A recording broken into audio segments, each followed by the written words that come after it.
Hello, humans. Um, I'm assuming this thing's on. Yes. Uh, how you doing? Hope you all are well. It has been a minute. Um, I do apologize for that. Also, this is always a reason behind everything. But yeah, this is not necessarily Power Report. This is not necessarily a this is literally the definition of a stream. Like, I'm just gonna be chilling here. I'm gonna play some clips. I might actually be doing some chores in the background as I try to adjust my background. Um, Also, I'm using the same camera, but I actually started using a capture card instead of using my camera's like proprietary software or whatever. This is gonna bore the shit out of people. Basically, all you need to know is that if I'm coming in a little bit clearer or smoother, that's probably the reason why. But yeah, I've seen a couple different things here and there that I want to talk about. I'll say this: I found domestic politics to be so uninteresting over the past little while. Our last episode, a Power Report, was with Kumars and Bam, and they talked about the Iran war. They talked a lot about the United States' role in that, Israel's role in that, how it would affect Iran and Lebanon. And of course, some like minor things have changed. There have been some escalations, some ceasefires, but a lot of that's pretty much stayed the same. With the way the administration is claiming that, oh no, we won. Oh, it could go on for a few more weeks. Oh well, we got everything we wanted. Oh well, we're still negotiating. Like, it's so yeah. I'm really bringing up my inner Bam here. It's so boring. In a way that I just haven't found like much to add to it. Like the will they, won't they. I don't really get much more from that. And then from there, there's another meta conversation about this is how much the media, like news media, is cooked. Because I'm finding so many different stories, whether it's a rise in, maybe not a rise, but there's been a lot of stories of femicide in the news, a lot of which happening in the United States, a couple of them happening abroad. But these are things that I'm not usually, to be fair, and I'm not watching cable news like that. But you're not really seeing that talked about in a lot of political shows, let's say. There have been a lot of elections worldwide. A lot of people aren't talking about that either.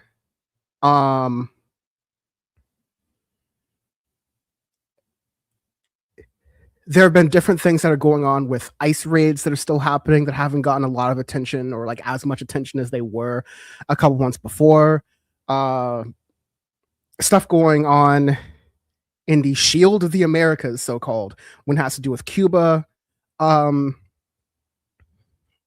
of course, there's lots of news around the country, around the world, continues to be. So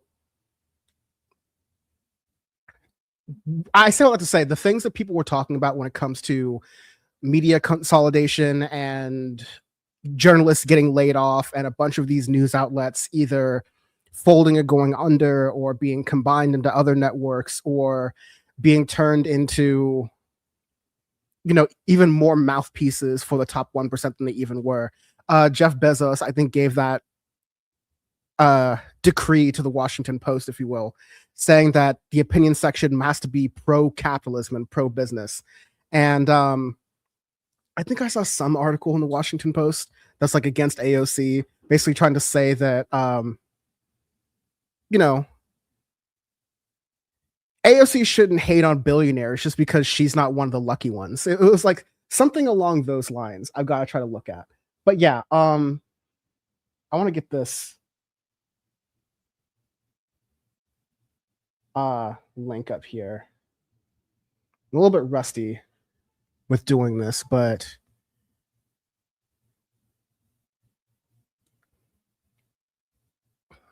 oh yeah, it was like, you can earn $1 billion. So I think AOC and a lot of leftists had said things like, you don't earn $1 billion necessarily, or like one individual person doesn't make $1 billion. That work comes from the work of a bunch of other people. Usually, if you're making $1 billion, it comes from the work of hundreds of thousands, millions of people. And you're making surplus labor off of their work, essentially. Tends to be the argument. And of course, when you try to open up a website like Washington Post right now, you get an ugly, huge paywall to where you can't even see what one is even supposed to be talking about here.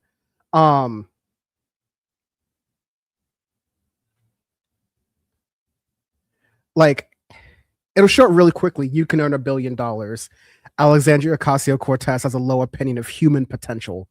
But then, if I want to read this article, I either get it for free and they bombard me with emails and then they limit my article reach then, or I pay one of the richest men in the world, an introductory price of $2 a month, but we'll probably raise up to 15, 20, etc., just to read this crap. So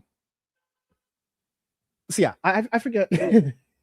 Tangent Dan, back and ready in action. This to say, that has also made doing shows like this a lot harder, and getting a breadth of stories and also keeping it different from many of the other shows that are out there is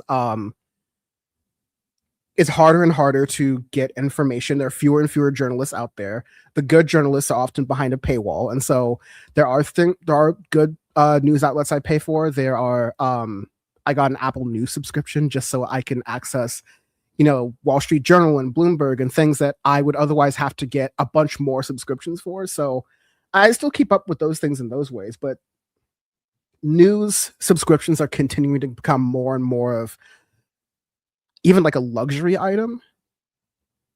And just like crap news, like people just making up rumors or people going around on the internet and largely just trying to make money by gaming algorithmic systems before the AI gets to them first. That is also polluting the information ecosystem. So it makes all this stuff really difficult.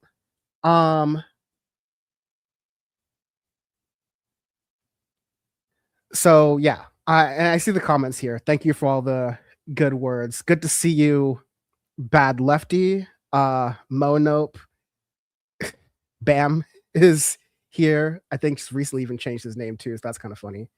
Oh, I see.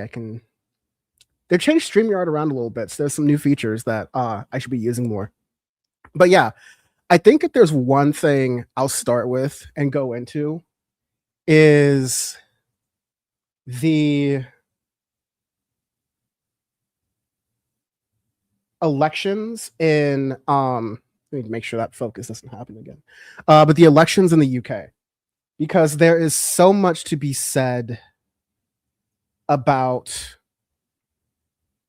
American government and how that whole kind of experiment is working out just by talking about what's been happening in the UK. So give me a moment. I just need to log into my podcast app here.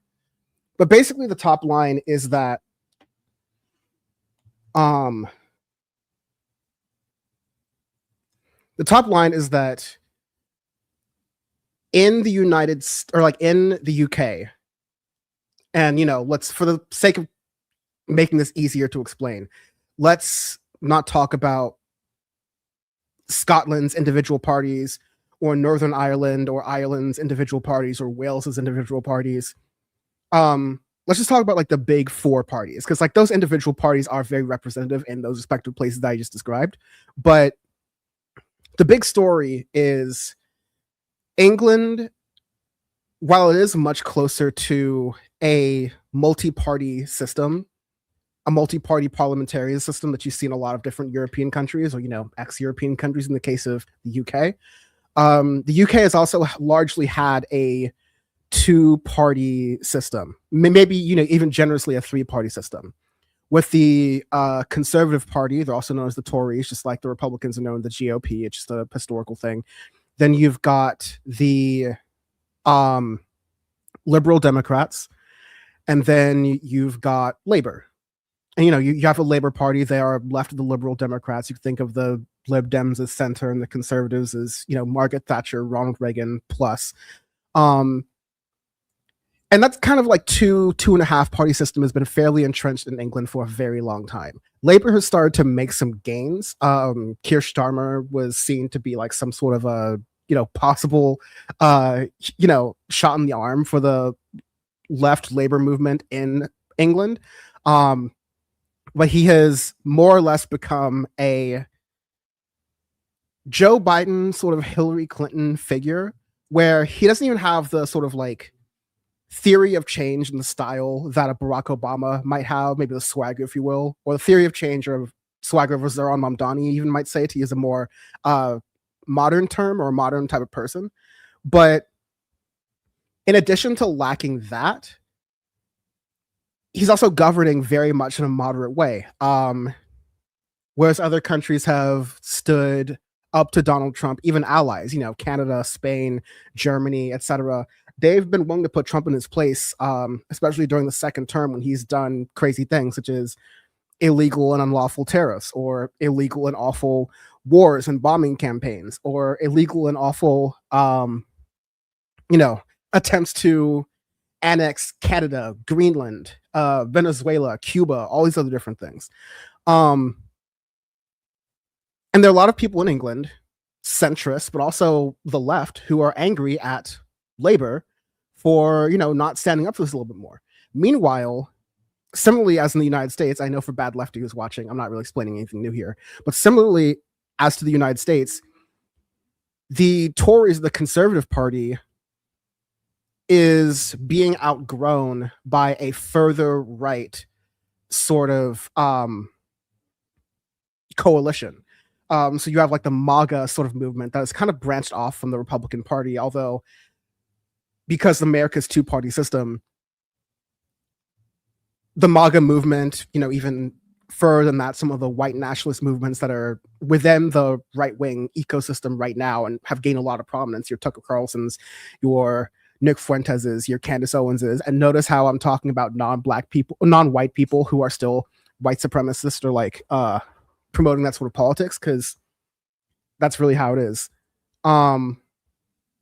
But these weren't even like, big elections. Like these were a lot of by-elections.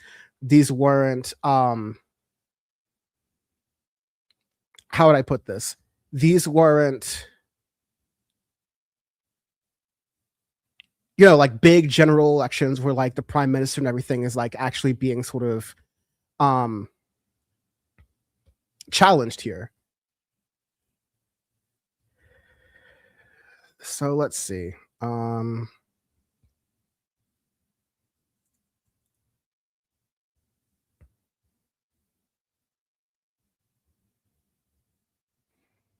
Right. I just wanted to make sure I had this right, because you have Labor, Conservatives, Lib Dems, although as bad lefty says, Lib Dems who? Which I thought was really funny. And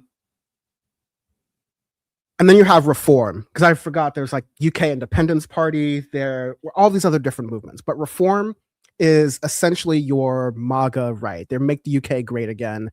They are, I'm hearing rumblings of them rounding up and putting migrants from Northwest Asia, well, I'll say like Central Asia and North Africa, and putting them into camps, and this whole sort of like, make Britain work for British people again, and all the same stuff that kind of led to Brexit, but on super drive. And the name of this event, honestly, or the name of this like little local by-elections, is that Reform is rising and rising very quickly. And the other piece of it is that the left is not rising quickly enough. It's still pretty insignificant in the grand scheme of things, but despite that, it is still kind of ascendant here. So you have a Green Party that made some pretty strong gains in no major cities yet in England, but like major suburbs. So like there were suburbs in Manchester, which I'm pretty familiar with, who are starting to elect Green Party candidates. And these Green Party candidates are running to Labour's left. So I don't know if this will help at all, but these are charts that I will show here, or at least one from The Guardian that I will show here.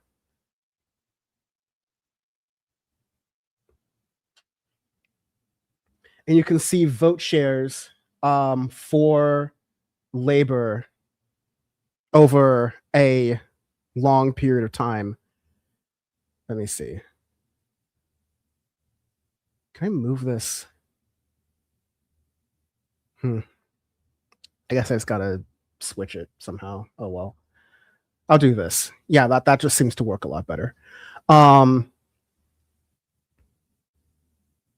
So yeah, you have this chart right here, and this chart goes pretty far back, all the way to 1986. So keep that in mind. The kind of the story I was telling you, conservatives are very ascendant. You have Labor going up and down. The Liberal Democrats really had their peak around the 2000s, but around the time Labor was getting shellacked in the 90s, and the conservatives were rising throughout.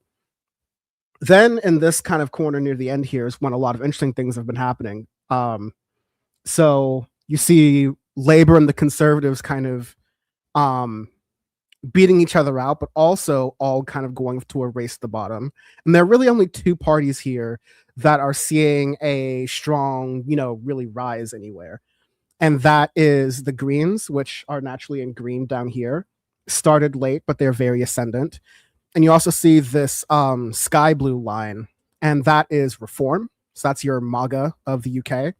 And they have also shot up very, very high. And these are a vote share in local elections, sourced from the BBC. And you can at least see the momentum of these parties. You see the Green Party and the Reform Party are ascendant. And then you see Lib Dems. Exactly, who are they? The Lib Dems can basically be considered a minority party because the Greens have, almost as much, if not more, vote share than they do. But Reform is the big, it's a shot in the arm. It promotes Reform politics works really well in algorithms because it's sensationalistic. It tries to scare people.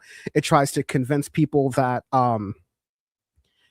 the neighbors and the people around them or cultures that they don't understand or aren't necessarily familiar with are their enemy. It's meant to convince people that the cost of living, the inability it is to have a house, to put food on the table, to potentially have a family, be that with kids or with pets or with a partner or partners or however way you want to live your life. All those problems are not due to the economic system. Those problems are because there is a welfare state, whether that be healthcare or, a pension or food benefits. There's a welfare state that is being used and drained by migrants. And if you kick them out, everything will be more affordable and better. That's obviously not something I believe, but that's something that works in a polluted news environment in which we act right now, where there's already not a lot of trust in major institutions such as the BBC, sometimes the Guardian even. Trust in institutions is falling for CNN, Washington Post, CBS News, for a lot of these for very justified reasons, even before the Trump administration. And people are now going online to search for some of this information. If people don't have the right news literacy, and even if you do, if your eyes aren't necessarily peeled for all the different AI and fake news that can be easier than ever to generate and easier than ever to go viral, then you can really live your life believing in the Reform or the MAGA sort of framing of thinking. I was in a sushi, I was in a sushi restaurant, or I was in a sake bar actually in Los Angeles County, talking with a Southeastern Asian man, and the white guy who was the sommelier. And the Southeast Asian man was saying, yeah, well, you know what's happening in Europe, right? You know what's happening in the UK, the streets of London, right? It's all dirty there. All the Muslims are, trashing it, and they're um, essaying people. And it's just like, whoa, whoa, whoa, whoa. And mind you, this isn't the white sommelier who's saying this. This is the Southeast Asian, uh, brown skin man who is just taking in algorithmic slop, and they believe all of these stories about, places that they haven't been to. Mind you, I've been to England more times and more recently than the man who's like making all these assertions at that one bar. This is maybe like about a year ago, maybe a year or 2 years ago, year and a half, maybe. And all this stuff spreads through social media very quickly. It's so much easier for the lies to spread. And there are capitalistic interests in order to make the lies spread. You have Elon Musk boosting politicians, right-wing politicians all throughout Europe to the point where apparently they can do it too much, because it was definitely really repulsive for, I'm forgetting, Hungary. And Hungary's a totally different thing. I don't want to get too far into the bottom of that, because with Hungary, the guy who got elected, I think, is also kind of nationalistic and also not very pro-migrant, but not. It didn't seem like he was trying to go into all of these, the same sort of like rampant austerity, Peter Thiel style, oligarchical, technocratic kind of authoritarian way of thinking that Viktor Orban was doing. That's neither here nor there. What I mean to say, and one of the little like chirons I had here as I was getting this working, lower thirds, yes, I'm getting old, was basically saying that the UK is sending a dire warning to the United States. If I were titling a YouTube video, that's about how I would call it, right? And here's what that dire warning is. People do not yearn for the two-party system as it stands. People in, especially the English-speaking world, UK, United States, Canada, I'd put maybe Australia and New Zealand in there, like those sort of like former British colonies, Commonwealth type things. They've seen what their politicians on both sides of the aisle, they've seen what their business leaders of all political affiliations, they've seen what their oligarchs, their moguls have been doing through the Epstein files. And they've also been living through these things for their entire lives.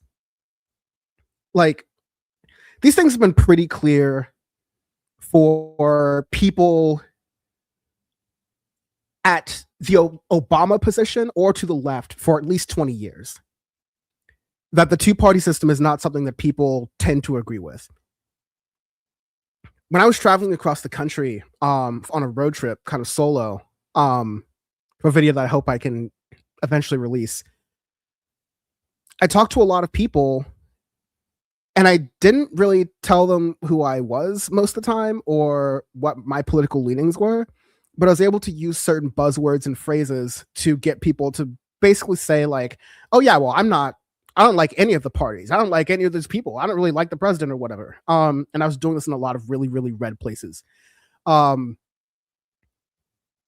if you just have a third party option or options that go outside of the box, actually offer more or have some sort of theory of change, no matter how rough it could be in the case of MAGA or reform, people are more drawn to that because the Democratic Party and the Republican Party brands are tarnished. The Conservative Party brand and the Lib Dem brand is tarnished. And you know what?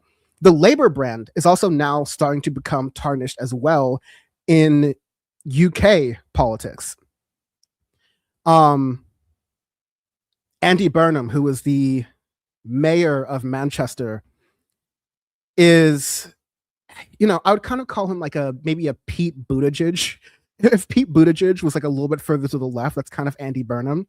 He's someone who's in Labour. He's in Manchester. He's done a really great job. I haven't spoken a ton about Andy Burnham on, anything, because I don't want to bore people with like Manchester, UK politics. But Andy Burnham came in, and one of the first things he did was deprivatize the bus network in Manchester. Manchester is a pretty large city, or at least the greater Manchester area is a really large area, county, whatever you want to call it within England. It doesn't have anywhere near as robust of a rail network as London or New York or any of these other like larger capitals do, even larger cities and non-capitals. But they, and apologies for whoever's playing music outside, probably hope you can't hear that too badly. But the first thing Andy Burnham did was he said, okay, when Margaret Thatcher came, she privatized all of the buses and said that all these buses are going to be run by private companies, and it became a terrible experience. No one liked it, and the buses kind of went into a state of decay. Andy Burnham comes in mid 2020s or early 2020s rather, and says, actually, what we're going to do here is bring the buses back under control of TFGM, Transport for Greater Manchester, a publicly run service that's accountable to the Greater Manchester government. They rebrand the buses. It's the B network now.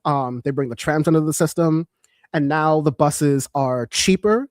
They're more reliable. It's all under a unified fare system. And the buses run at times that cater to people who work late, people who are out late socializing, people who are studying late or studying very early. And now he even wants to bring the regional train network under the regional powers of Greater Manchester to give something like the London Overground or Northeastern Corridor for Amtrak on the East Coast of the United States. A real train system. And there's a lot of transportation heavy stuff because this is like a lot of the things I've been paying attention to from afar.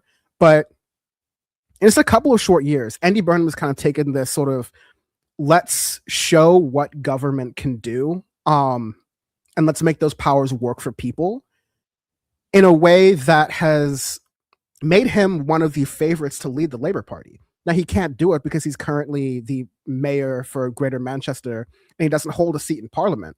But when you compare that to Keir Starmer, who, as Andy Burnham was trying to get high-speed rail to go past London and go to Birmingham, Manchester, go throughout the entire country and connect the UK through high-speed rail, Keir Starmer, who's not a conservative, not a liberal Democrat, not even fucking reform, but Keir Starmer, who is in Labour, same as Andy Burnham, ended up blocking that and saying, oh no, we can't do that. It's going to cost too much money. The investment's not going to be worth it. And it's not like, California high-speed rail. You have people who know how to build rail networks. You have a lot of land and a lot of space and, different rules around acquiring that land and space. You have the expertise that's actually around there and regionally available. And so the costs are going to be much less. Of course, there's a budget to balance and everything, but I say all that to say, back to the lesson of what the UK is teaching, conservatives and Lib Dems don't have the smoke right now. And Labour, the, faux left party, which I can kind of align to, your Gavin Newsom's, your Pete Buttigieg's, your Kamala Harris's, I forget all these other people who are running. Like, I maybe put JB Pritzker under this category. I don't know if Tim Walz is running, but I maybe put him under this category too. Who's the governor of Pennsylvania? I'm forgetting his name, but him as well.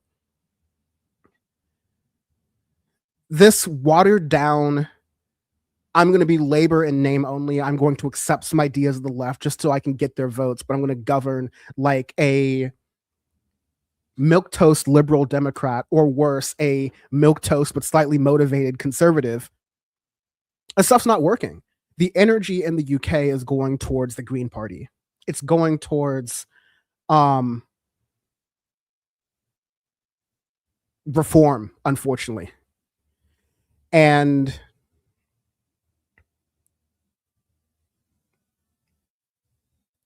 there's a lot for everyone to do in that. because there's a lot to learn there. And I think the lesson that I keep trying to like allude to, but get to in the United States, is that you can't run as a milquetoast Democrat. You can't even really run as a Democrat who will, wink and nod to the party's left flank.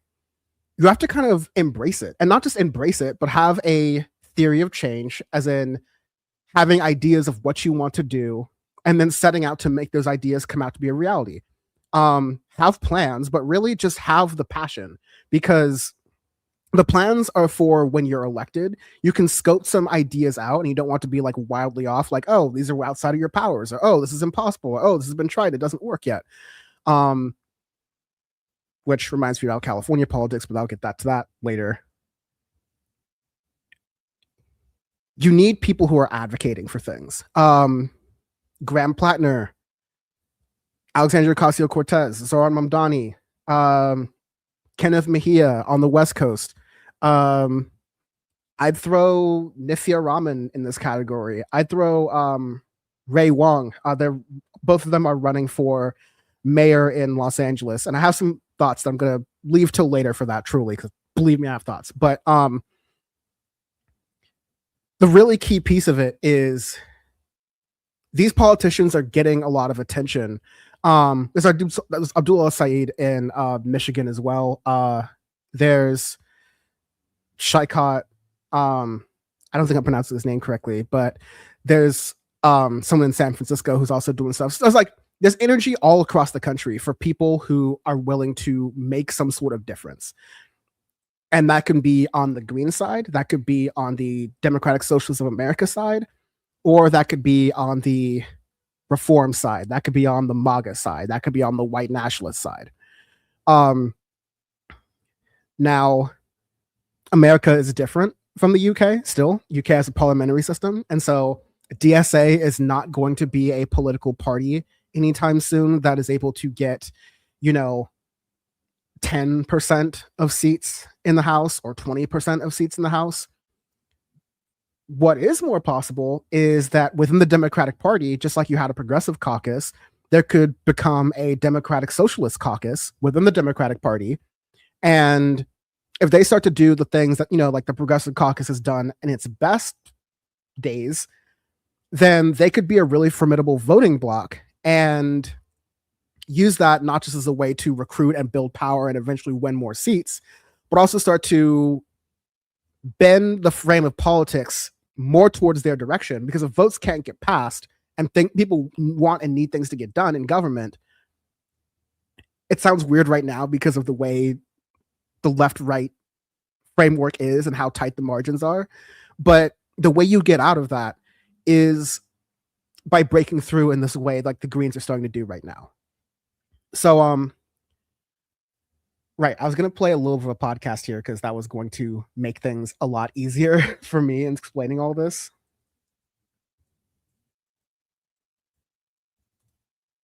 There have been, for listening to this, I have been listening to both the Financial Times to get like a, very, very broad sense about what the status quo sort of thinks about this, because I'm of no, I'm not delusional or deluding myself. Very clearly, the Financial Times are meant for business people. It's has that lens of like the Wall Street Journal or Bloomberg. And so you're not going to get the most leftist coverage here, but as far as like private premium news goes, not just for the UK, but for all of Europe and frankly all of the world, I put my stake in Financial Times much more than I do New York Times or Washington Post or Wall Street Journal or Bloomberg. So like they tend to keep it like pretty straight down the middle, and you can kind of tell where their biases are. But I've also been looking at Novara Media's coverage of this. They did a full like 3-hour live stream about UK politics. They interviewed a lot of folks from Labour and Green about that. But I'm going to play a little bit of this podcast here just to like give it some color, I guess, of all the things that are going on. This week's massive defeat raises a lot of questions about. Hold on. Luckily, our friend taken a hammering, reformer on. Let's see. It with our panel. Jim Pickard, who's been up since the Greens are up, and the Tories. Excellent conversation on it. We're going to play that for you now. Enjoy. Okay. It should be perfectly loud enough, and it should be up here. There we go. Sweet. I'm going to read some comments first because it has been a minute. Like Benjamin Morrill says, hello all. Good to see you. Yeah, for folks who have joined a little bit late, I'm just doing a really casual stream today. I have not streamed in a while, and for that I apologize. Shout out discount Seth Rogen, by the way, for just like asking, hey, what the hell is going on? But yeah, it has been a while. I am getting back to it. There's been a lot of, reasons that have to do with the dynamics of running a political show right now. And me trying to figure out, again, like what is the best approach to continue to provide things of value that are new, that also continue to add variety to the conversation, while also, I want to be able to grow the channel. I want to be able to get more views, not just for the numbers' sake, but in order to increase the reach and hopefully have some of these ideas that we're having in this community reach up and bubble into the conversation, because it's definitely some of these thoughts are needed. So yeah, good to see you as well, Benjamin. Nachika, Dan back from the internet. Thank you. I love all that. Glad you're okay. Thank you. Hope you're doing well as well. Bad Lefty holding it down.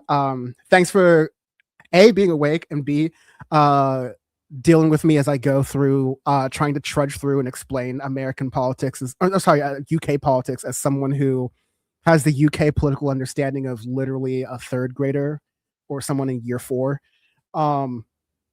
So yeah, much appreciated, Bad Lefty, as always. Uncle Slayer, I think I saw you earlier in here as well. Yes, I answered that question a little bit. And then Bam saying, Dan here to talk basketball. Yeah, no, I do have, I'm not like the sports person necessarily, but I do enjoy watching playoff sports, specifically basketball and hockey, because they both happen around the same time.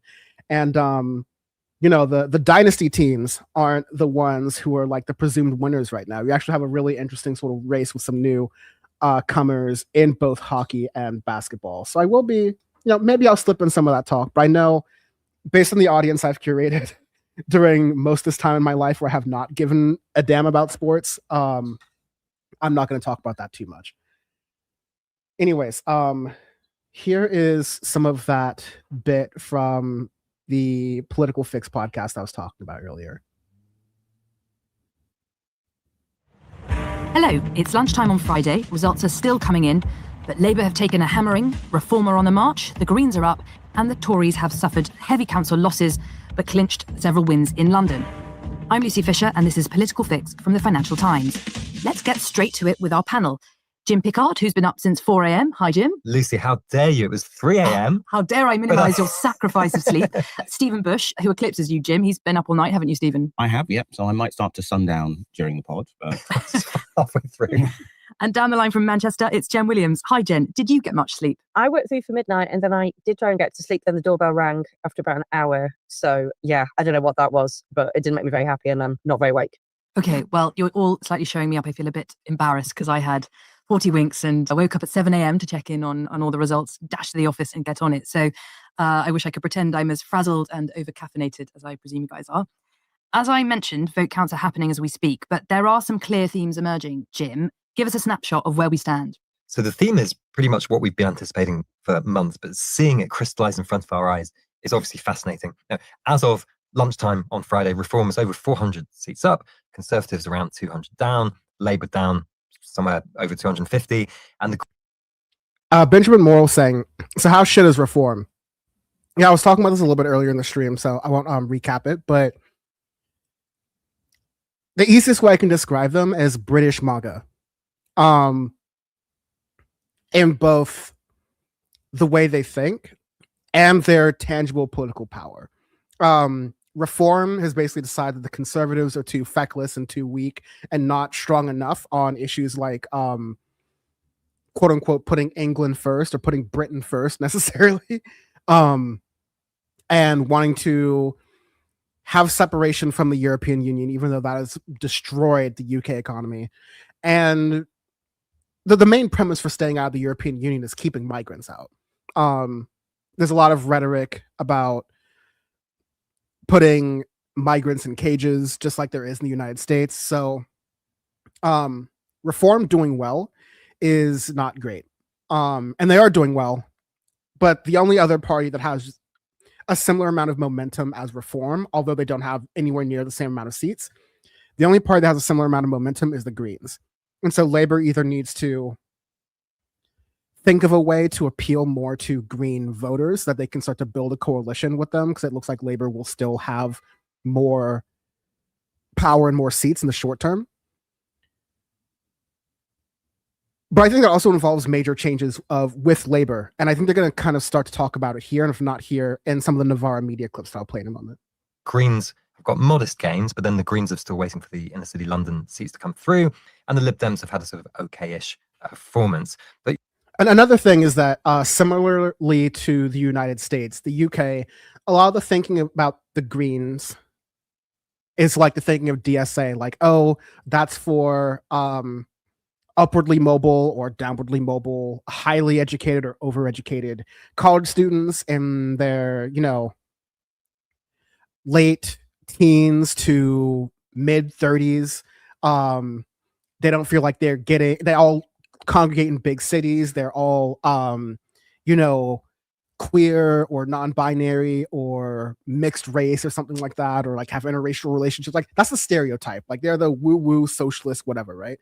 But politically, what I mean to that is that there is still this prevailing notion that Green cannot succeed in some of the more rural areas or some of the more suburban areas that have been staunchly, Labour or staunchly conservative or Lib Dem for election after election, decade after decade.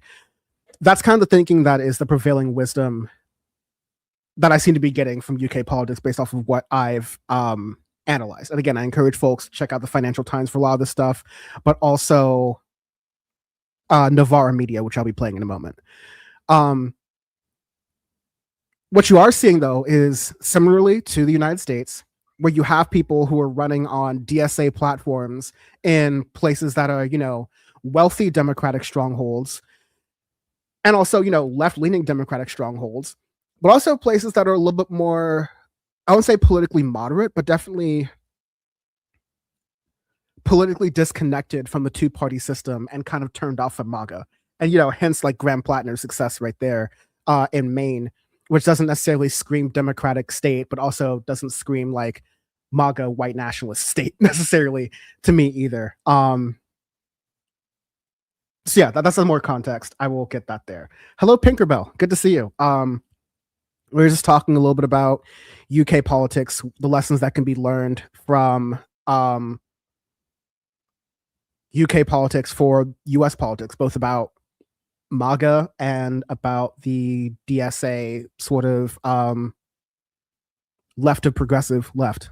So anyways, I'll keep playing this. What this basically is, it is the reality on the ground in local government catching up with opinion polls, which have been telling us for over a year that Reform is relatively much more popular than the other political parties. And therefore, it's come from almost nowhere. Remember, Nigel Farage only set the party up 5 years ago. It's coming from nowhere. It's going to end the week, I suspect, a couple of thousand seats up. Now, the only glimmer of hopes for the Labour Party, and of course, attention is already turning to what is the mood in the Parliamentary Labour Party. Are they going to try and depose Sir Keir Starmer? Have they got the foggiest idea inside number 10 and outside number 10 where they should be going? The two glimmers of hope they've got is that, firstly, the expectation management on this from academia was quite positive from Labour's perspective, because you had very respected political professors saying that the Labour Party could lose 1,800, 1,900 seats. And now, as the results are coming through, they're suggesting that it might be closer to 1,200, 1,300. We obviously don't know. And then the second glimmer of hope is that if the result lands in that area, it would be very similar to 1999. We're going to hear that 1999 repeated over and over, which is when Tony Blair, 2 years into his first premiership, lost 1,100 seats and then went on to win the 2001 general election. Jen, let's come to you. Not all council. Tony Blair considered to be like the George W. Bush of England, not just for that, comeback in a turn of the millennium win, but also being one of Tony Blair being one of the most steadfast supporters of George W. Bush's quote unquote global war on terror. And we all know how much of a clusterfuck that has been, and continues to be in terms of the destabilization of Central Asia and the Middle East. Seats in England have been up for election, but huge swathes of the North and Midlands we've seen turn from red to turquoise. Give us the lowdown of the key results so far. And red to turquoise, that would mean Labour to reform. So, just contextualizing for the American audience here, that means the supposed left is losing because of the weakness of Keir Starmer, losing to reform. And so that's sort of like you're seeing these, Mamdani voters who voted for MAGA, or, MAGA voters who voted for Mamdani, or the other way around. But yeah, just to emphasize here, I don't know the final numbers, but I know like Labour lost at least 1,000 seats. And Reform gained a lot of those seats. Green maybe gained a couple on the edges, but that's still worth considering there. Okay, I'm going to keep letting this play. I'm not going to play the full thing because it's like 30 minutes long, but just get the point. Oh, Well, I think one thing that makes a little bit more complicated to hear through the noise of these election results is that so many of these councils are elected on thirds, which means that only a third of councillors are up for election in any given year. And that then means that although you can see the direction of travel, it doesn't necessarily result immediately in, a Labour administration losing its majority, because that might take 2 or 3 rounds of elections for that to happen. But you can absolutely see the direction of travel in some of the, particularly the sort of former Red Wall type councils in the North and Midlands. So in Wigan, for example, which is significant for a few reasons for Labour. It's got kind of deep, long-standing emotional connections to the party anti-trade unionism. Andy Burnham's seat of Lee is in Wigan. Lisa Nandy's seat is Wigan, so it's a chunk of the borough. All of the councillors that Labour were fielding this time lost to Reform. And that had not been unanticipated, but it was the worst case scenario. And I think Labour had hoped that they might be able to defend a few of those seats, and they just haven't been able to do so. Elsewhere in Greater Manchester, again, obviously Andy. So yeah, I talked a lot about Greater Manchester and Andy Burnham, and this is basically saying that a substantial white working class area of Manchester, Wigan, and it's not to say the entire area is white working class. Like Manchester is one of the most diverse parts of the UK, so don't get at me. But the idea of Andy Burnham and a lot of Labour, councillors that I'll read from here. Lisa Nandy's seat is Wigan, so it's a chunk of the borough. All of the councillors that Labour were fielding this time lost to Reform, and that had not been unanticipated, but it was the worst case scenario. And I think that Labour had hoped that they might be able to defend a few of those seats, and they just haven't been able to do so. And yeah, I think that goes to the fact that Keir Starmer is a terrible leader as Labour. He is not convincing. He is not someone who animates people. He is, I think I originally called him the Pete Buttigieg. I think he's more like Al Gore. Yeah, I call Keir Starmer like the Al Gore of the UK. Like, in a vacuum, he's not all that bad. You're not going to expect him to, free Gaza, free Sudan or whatever. He's going to mostly just stay within the bounds of reason. And of course, Al Gore, I appreciate how hard in the paint he's gone for environmental awareness for a long time. But ultimately, he just lacks the charisma and lacks the actual ability to stay in people's minds at a time when all Reform has to do is look at those smelly immigrants who eat cats and dogs. Trump's got this line figured out, and he's got dementia. Trump knows it's much more exciting to just spread some lies and propaganda about a group of people, and it's gravy. And that's how you're going to get attention. That's how you're going to stick in people's heads. And by the time people realize that you're wrong, you will be $1 billion richer. You'll be in power of everything. You'll have taken the rights away from people who who disagree with you, or you've put them in jail or executed them. And there is such institutional rot that's going to be hard to change things back. And a lot of those people aren't even going to realize that they're wrong, or won't feel empowered to change anything once they are wrong, or secretly have wanted this thing the whole time. And so again, like, that's why you have labor, is they are snatching defeat from the jaws of victory because they lack leadership. They lack a actual plan that speaks to the concerns of people in the UK, which are the same as people everywhere in the developed world and arguably, everywhere in the world, period. The ability to afford not just the basics, but a decently modest, comfortable living. I'm not saying like barely able to put food on the table, a rent over our head, but being able to expand if we want a family, being able to expand if you want more property or bigger space to live in, being able to go on a vacation once or twice a year, being able to travel internationally every once in a while, like the basics that in a world where we're richer than we've ever been in the history of the world. Ever since we created money, we've never been this rich. And we're still having these problems. And Lib Dems have no answers. Conservatives have no answers. Labor is pretending to have answers and trying to say nice things, but they really don't. Green's answer is, let's unite the working class. Let's make living in UK more affordable. Let's strengthen our social safety net. And let's do all that by increasing wealth in the country, but also taxing and appropriating that wealth appropriately, and having an eye towards climate justice and environmental sustainability. That's similar to DSA's position. Reform also has a position, and that is fuck off and die. And that's the same as MAGA, all right? And FODE is, it works in politics right now. And that's a scary thing to think about historically, because FODE in politics usually leads to bad things, but that's kind of where we are. So yeah, I'll continue here. Burnham's current backyard as mayor, you saw a similar theme happening in Tameside. And again, Tameside's significant. Chief Whip Jonathan Reynolds' constituency is there. Angela Rayner's constituency is there. It's part of the Gorton Denton constituency, where there was obviously a by-election in February. So that has a degree of a kind of national significance for the Labour Party as well. But actually, in both cases, they seem to be part of a kind of broader trend. Salford, most of the Labour seats lost, mostly to Reform, etc., etc.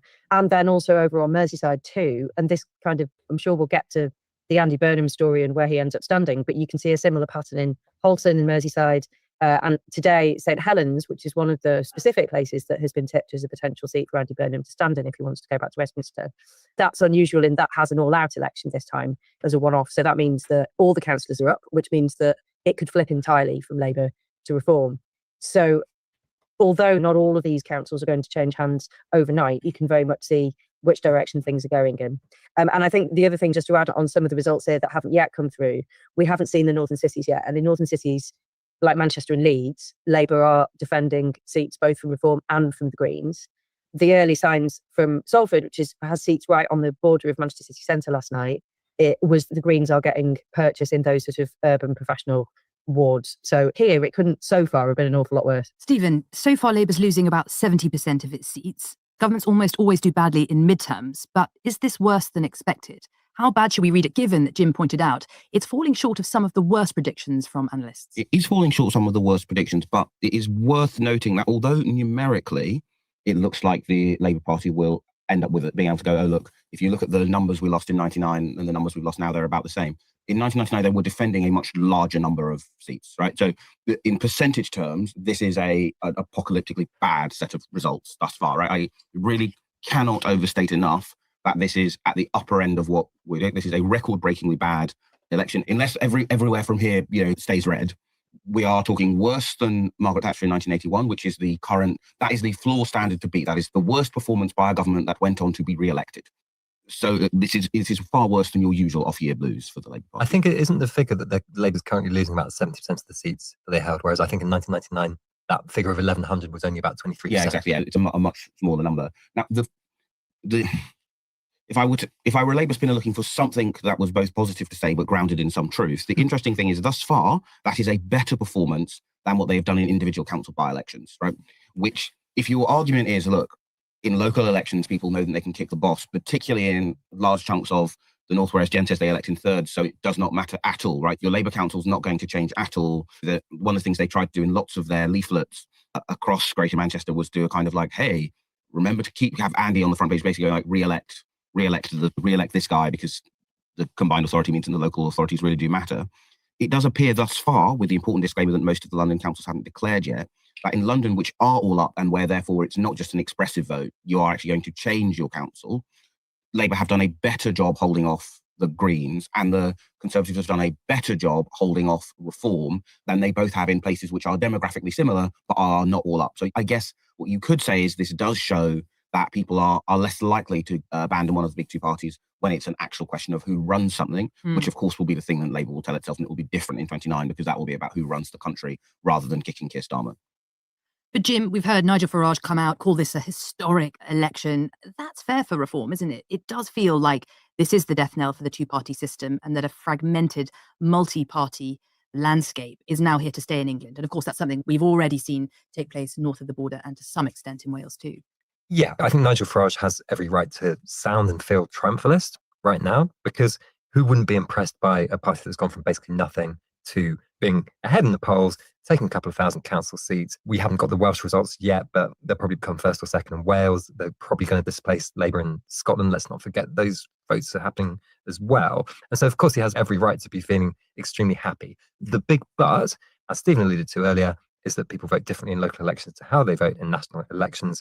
And the fracturing of the old duopoly, the Labour and Conservatives, is definitely something we can see happening right in front of our eyes. But we've also seen Reform was polling at 31% last September. They're now polling at, I think, 26% if you look at the aggregate of all the polls.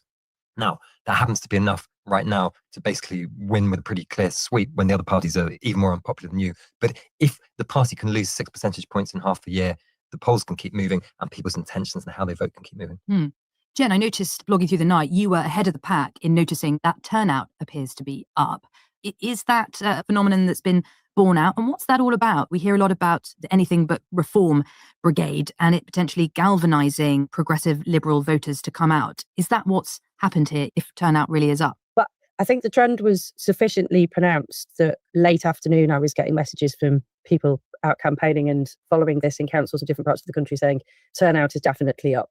So it was something that was kind of clocked relatively early doors. And for Labour in many places, I think that then led to further jitters, because what Reform have proved very good at doing previously is turn out voters who don't habitually vote, people who maybe sat on their hands in 2024, in some cases haven't voted since the EU referendum.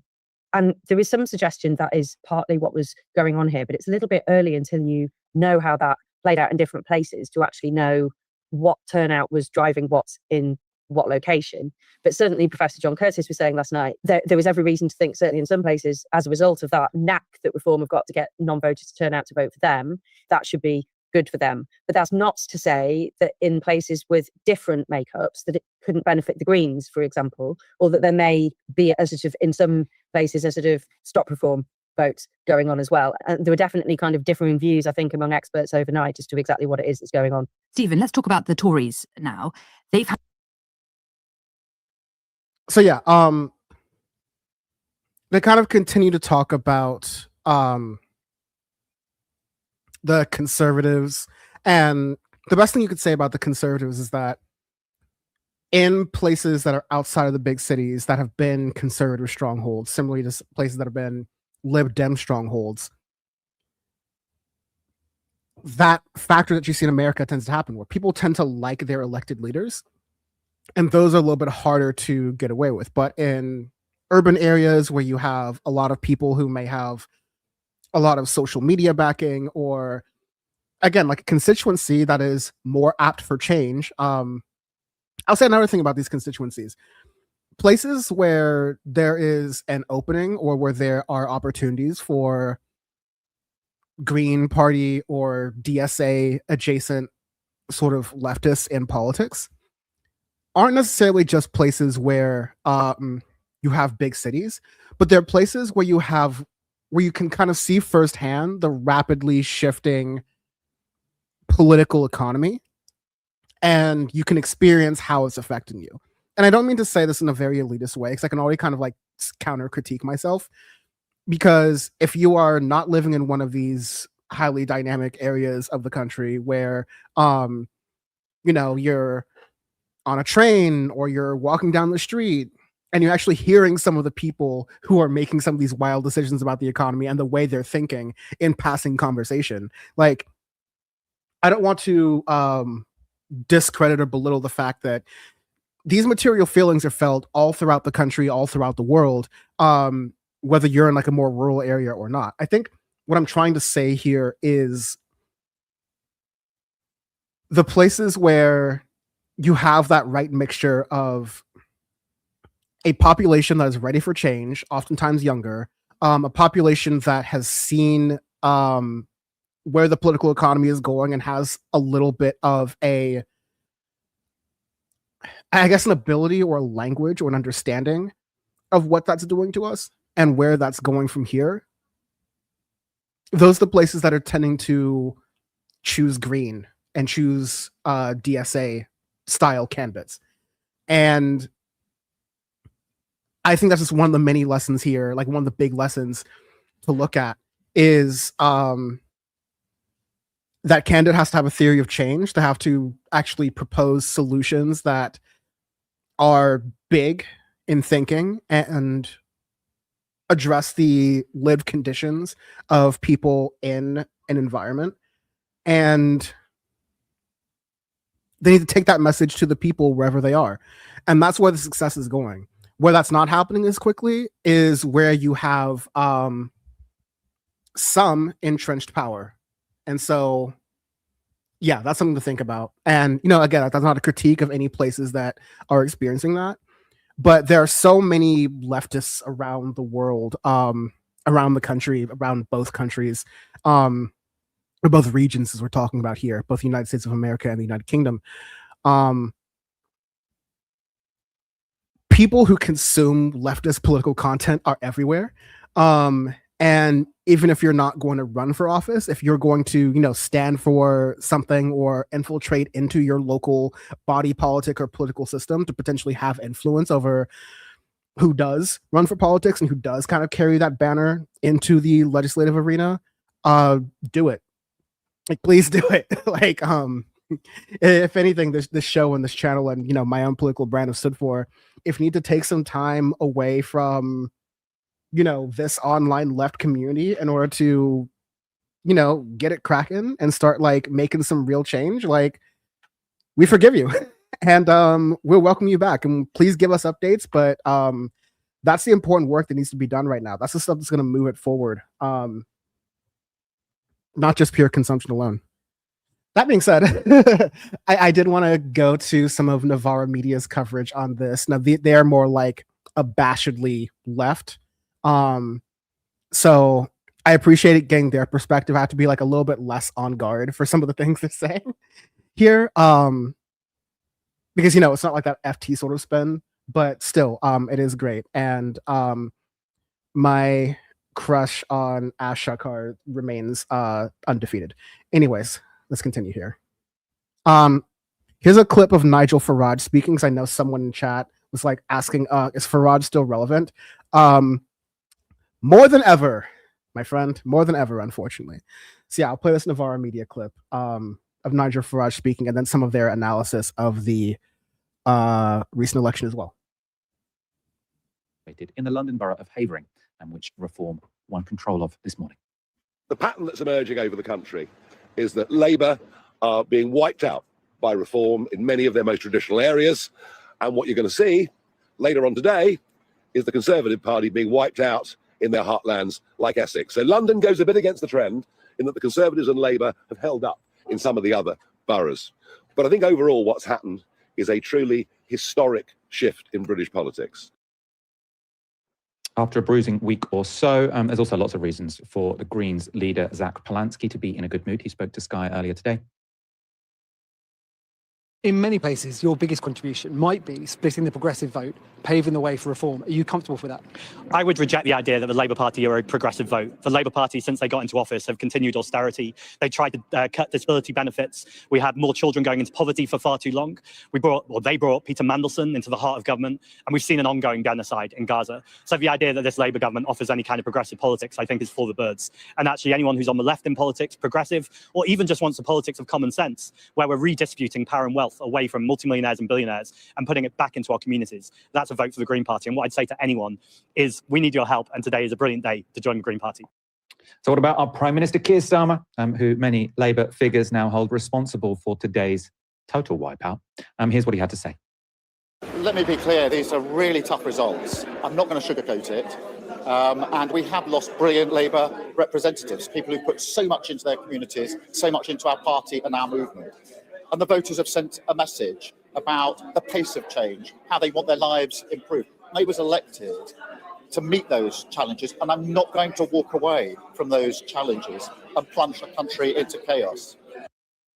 Ash, Keir Starmer, he's going to do the honourable thing, not going to walk away, not going to plunge us into chaos. He's going to keep providing the stability that we've all been craving for so long. What I would remind Keir Starmer of is that it's not a straight choice between staying or chaos. You can have both, which I think is the direction that we're heading in. I don't think that you can understate just how damaging this is for the faction that was around Keir Starmer. So if you take Starmer out of it, because we've talked about this many times, he's not a man who has many political beliefs of his own. This was a Labour right factional project. It took over the Labour Party. It purged candidates, MPs and members. It forced through retaining the 2-child benefit cap. Of course, it's now been scrapped, but held on to it when it was unpopular. Tried to force through reforms to personal independence payments, winter fuel allowance, and of course the support for Israel whilst it was waging a genocidal war. The Labour right kind of got everything they wanted. And the result has been, rather than 20 points ahead, which was the famous slogan during Jeremy Corbyn's tenure, Keir Starmer just jumped headfirst into the kind of favourability ratings that you normally see reserved for herpes. He's a deeply unpopular guy. So I think that one of the ways in which you have to understand the present political crisis is that there's some really big picture stuff.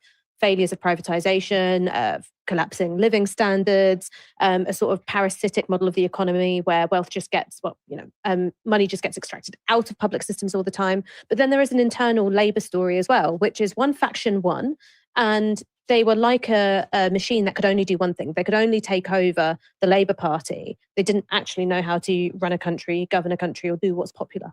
I mean, as someone on the left looking at these results, I mean, obviously, it's be exciting for many people to see the Greens do so well. I'm very interested to see what they will do in charge of Waltham Forest. They've got the mayoralties in Hackney, in Lewisham, which they won comfortably, by the way.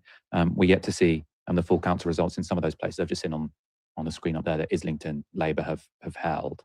But I mean, the story in a way on a nationwide level is something we've become quite familiar with, I suppose, which is that in the inner cities, there is a competition between Labour and their left, who are the Greens, and the Greens are sort of increasingly outcompeting Labour. But in the rest of the country, if the progressive vote is remotely split, Reform will just walk it. And they have walked it in so many places. So like Wigan, Labour were defending 20 seats. They lost all 20. Right, we're going to talk about that in more detail later in the show. Hartlepool, similar. Lots of places where, which I think more are the kind of places that win and lose general elections, where really, obviously, the Greens have momentum because they've sort of come from nothing to something quite in a short space of time, whereas we've seen Reform coming for a while. But you look at this, all the projections are saying the same thing. This is pointing to a stonking win, if not a majority, for Reform at the next general election. Well, I suppose one of the things that we haven't talked about so far, and I think this will be a recurring theme, which is Reform have been able to capitalise on the collapse of the Conservative Party and then some. So what you're seeing in terms of where they're able to win, it's everything Boris Johnson could do and more. And that and more is really, really critical, right? Like that's the difference between, hitting a high watermark and then sort of like fading down as you become more and more like the Conservative Party. That and some goes, okay, well, you can maybe realign politics in this country for decades, right? Like this might actually be the end or the sort of permanent decrepitude of the most successful electoral party in world history, the Conservative Party. in terms of what you said of the story is where there's a split progressive vote, where Labour's voters either stay at home or a significant portion peel off to the Greens. If you're outside of London, that lets reform through. That is absolutely true. Or any other, outside of London or outside of Manchester or Norwich, right? And any big inner city. Out of the inner cities, where you don't have that combination of downwardly mobile graduates and or multiracial working class, right? Like that's the Greens' core demographics. I think that's absolutely true. I suppose if you do take that little step back, I don't think that you get the space for the Green Party without reform first being the big disruptors to the two-party system in England. I actually don't think that you get that space created for the Green Party. So you think reform are going to have to win a general election before the Greens can sort of come forward? Well, I think that reform is part of creating that opportunity. I don't think that the Greens would have had the media time. I don't think that there would have been that sense of strategy of what you can do that's to the left of the Labour Party and outside of it. Like, I actually think that reform sort of paves the way. I think that the question, and this is like a question that progressives have to reckon with, is what's more important to you? Is it keeping reform out, or is it ending the two-party system, possibly for good, in Westminster? Like, there is a straight choice between those things. Let's move on to... Yeah, really dense conversation there about like the inner workings of what it's looking like for the Greens to have success there. And I actually want to not just because of my own crush on Ash Sarkar, but like I want to play back a little bit of what she said, because I think it was really crucial there about the Greens chances. And Pinkerbell, I love this joke here. British Anthony Fantano during this interview here. That's a good one. Giving big melon energy there. But let me go back a little bit. Look at the to what she was saying here. So you think reform are going to have to win a general election before the Greens can sort of come forward? Well, I think that reform is part of creating that opportunity. I don't think that the Greens would have had the media time. I don't think that there would have been that sense of strategy of what you can do that's to the left of the Labour Party and outside of it. Like, I actually think that reform sort of paves the way. I think that the question, and this is like a question that progressives have to reckon with, is what's more important to you? Is it keeping reform out, or is it ending the two-party system, possibly for good, in Westminster? Like, there is a straight choice between those things. Yeah, that's super fascinating. I needed to hear that run back just because of how different American politics is. But that's what she's talking about, is like pragmatic socialism, right? Like, at least the way I'm understanding how she's framing is that there's no way to... Also, look, we're all microphone twins here. We got the good ones. But there's no way to... If you break the two-party system, which I think is like a vote for Greens, then there's a risk of reform, coming into power as a result of that. If you keep this two-party system, which, I'd almost replace Labour with Lib Dems at this point, because I think functionally you can make a case that that is how Labour under Keir Starmer is functioning, as just like a center... hard to even call it left, but it's like a moderate right party. Maybe individually, like I said, you have Andy Burnham, you have some like individual folks who like maybe buck that trend a little bit to what their individual writing allows. But alternatively, the strategy overall, at least from what I'm understanding from Ash, is to either beat the two-party system, but that creates the risk for reform, or we think about getting the most left progressive candidates available, and that could mean, making some labor decisions as well. I think Green is a great place, and again, like I'm not gonna... I hate making recommendations on how people should vote outside of my DFTI voter guide episodes where I'm talking about policy and how to make those decisions for yourself. But as someone who doesn't even vote in the United Kingdom and barely understands the political system, like again, I have like a second or third grader's knowledge of it. I'm not going to make any like set recommendations here. I will say it is a parliamentary system, and so it's parliamentary in that there will be candidates from multiple parties who have like the ability to make a difference if they're elected. So if you have a Green candidate and a Labour candidate, well then, one of those two, probably both of them, are going to be decent enough options. While it's true you're kind of voting for a party and then the party's leader becomes the prime minister in the UK, you still have a first past the post system, which is the same thing that creates the American voting line of vote for the lesser of two evils.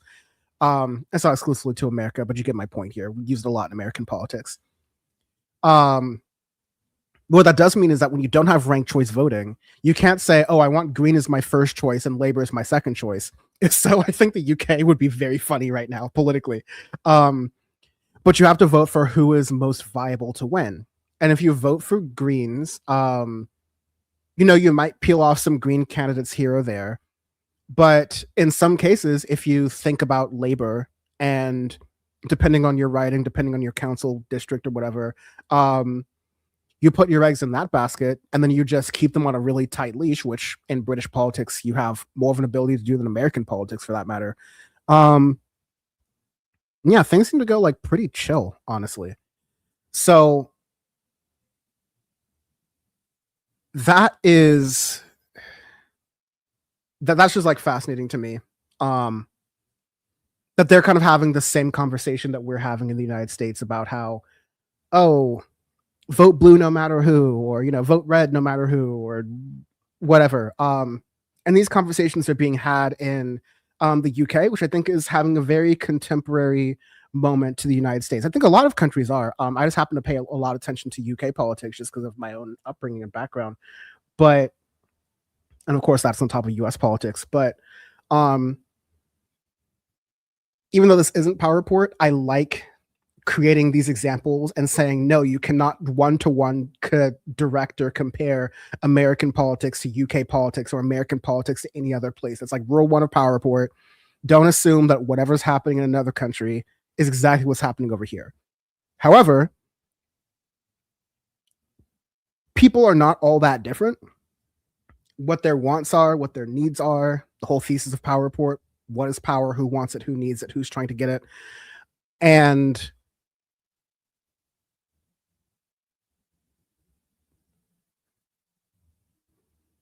so I'm trying to get my words together here, I can make it clean. But through that, you can take a lot of lessons from how other countries are going through their political processes. There, I think I mostly got to it. I'm looking at some scores right now. For those who are caring to pay attention, third quarter just started. Knicks and 76ers are playing. It's desperation basketball for the 76ers because they are facing elimination against the New York Knickerbockers. So yeah, you definitely want to watch out for that. But honestly, like the score is 87-62. So this is looking to be like another Knicks just like clobber show where they'll get a little bit more time to rest up before their next challenger approaches. Which, yeah, I'm not sure who in the Eastern Conference is going to win that, but it's not going to be the whatever team it is. I think it's like the Cavs.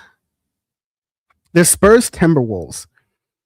And I thought the Cavaliers were playing some other team. I'm not sure, but again, don't come to me for this. Trying to think. There's some small. I didn't want to not stream and then not talk about this, right? So there's the voting rights. Actually, you know what? Here's how I'm going to do this. I'm going to start streaming my game because I think I'm going to be able to like relax and do a little bit more while I do that.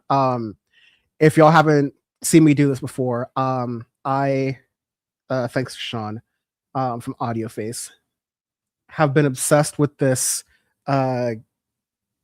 game called City Skylines, like a game series of games called City Skylines. And it's really a robust city building game. Now, I have been playing the second one a lot, and yeah, there's a lot of issues with the second one. Don't get me started, but yeah, I guess you could maybe even call it like a comfort game for me, because that's something I definitely enjoy, and I've played this on stream before, where as I'm playing it, it's like a perfect invitation for folks to, you know, help me figure out how to get the city built.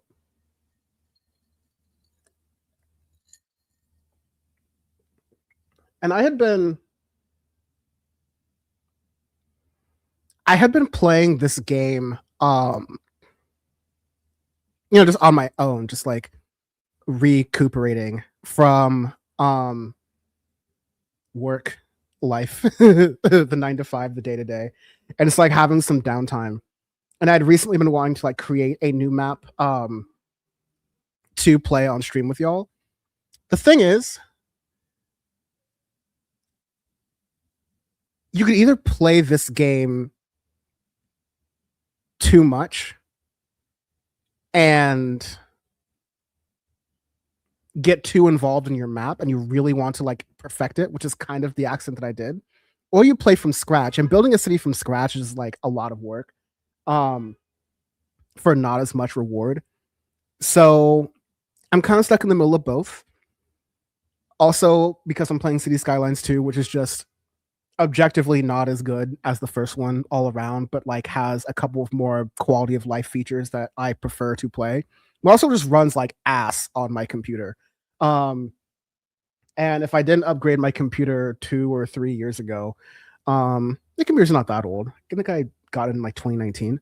But if I'm not going to upgrade the computer now, it's only going to cost more and more to do it with like RAM prices and things like that in the future. So if it works, it works. So I'm not that stressed about it or pressed about it. That being said, I'm gonna build a new I'm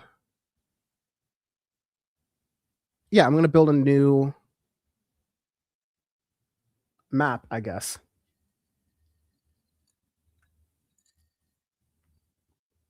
The game is loading up.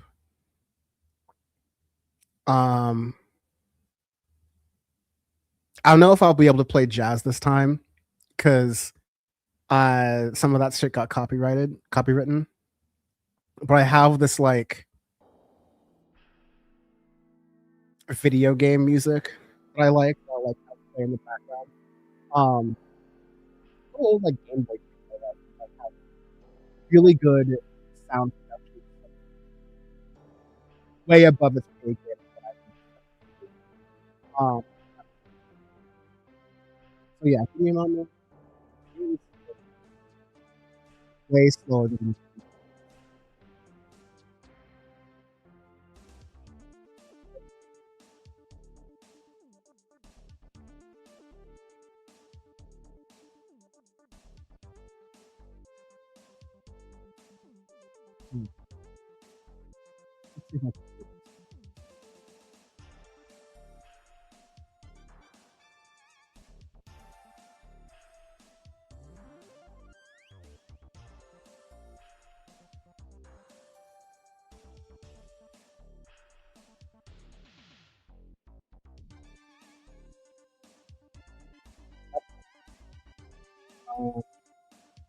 game switched out a bit. Yeah.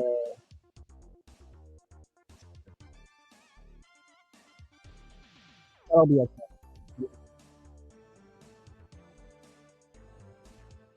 Yeah, basically my map. So that's annoying. I guess I can use this to kind of like be my entry point. I just didn't want to like play clips necessarily or go through with them. Because there's just so much to unpack in it.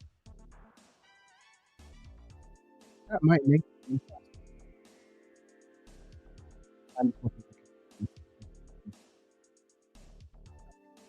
Yeah, I'll do that.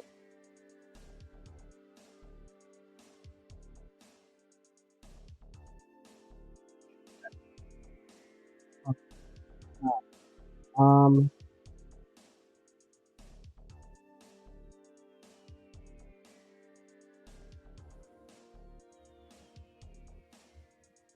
So yeah. Let's talk about the California governor's race a little bit. Oh, my audio is messed up? Huh. Let me know if it sounds a little bit better now.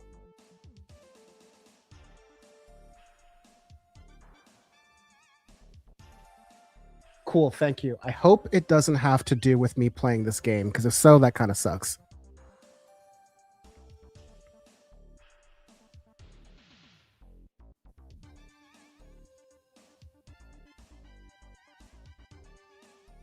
Because there definitely is a lot going on when I do play this game. Okay, I just restarted the game. I'm gonna try to update the settings and the screen so y'all can see it.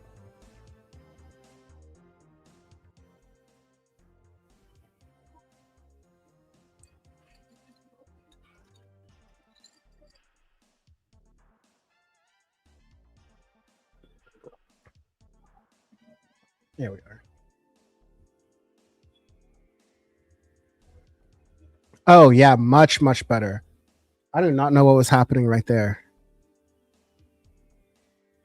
Oh, but it's starting to happen again. Damn it.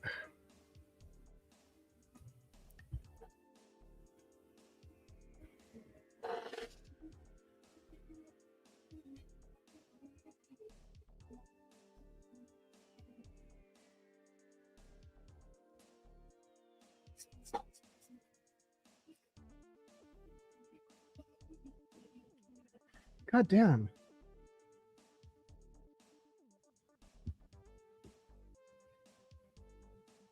Every time I change a graphics setting on this game, it like gets my mouse stuck. I'm gonna have to restart it to get to work again. Which I can do, but it just takes a minute. But I wish I could just... There we go. Yeah.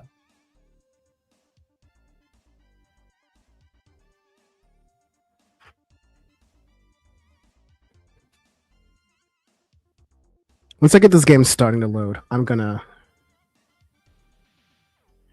get some food really fast or get something to drink.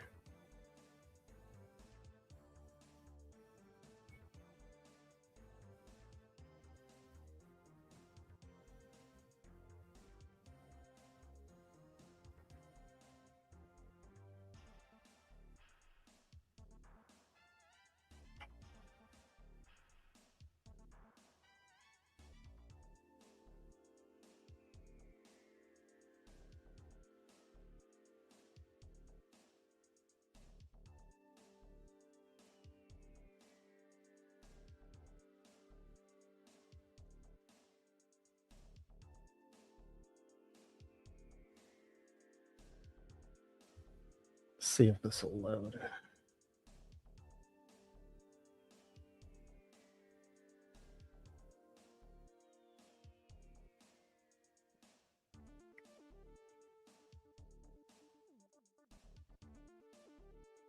There we go.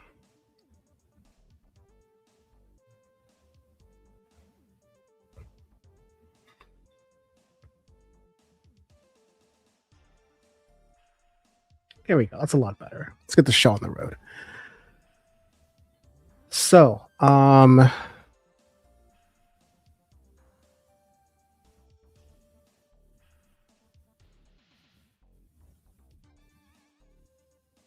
what's the mode where I just get to start with everything?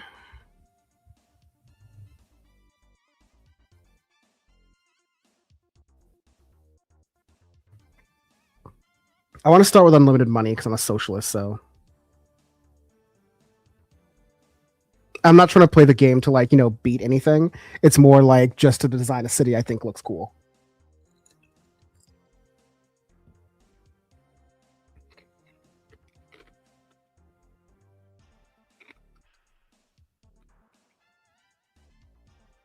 There we go. So go to normal. And then on the map selection screen, I get start all. So yeah, I'm going to go do a new... I want to do like a... So I'm going to do a European map. I want something not too I want something, it's fine if it's snowy. I just want it to be yeah, I want to have some land to work with, you know?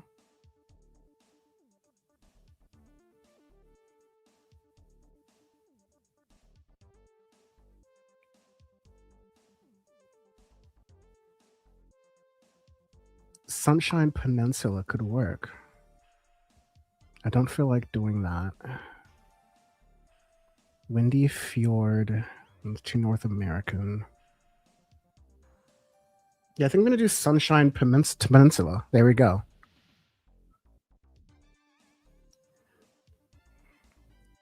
We'll name the city later. We're just going to unlock everything. I want to keep track it. I don't like to unlock the map tiles because I like to figure out exactly what I'm doing. Actually,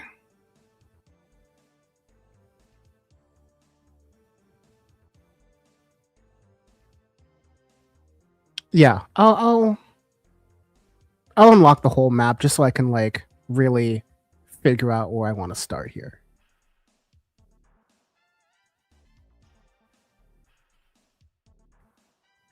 All right, while it's loading, I'm going to be right back. Oh no.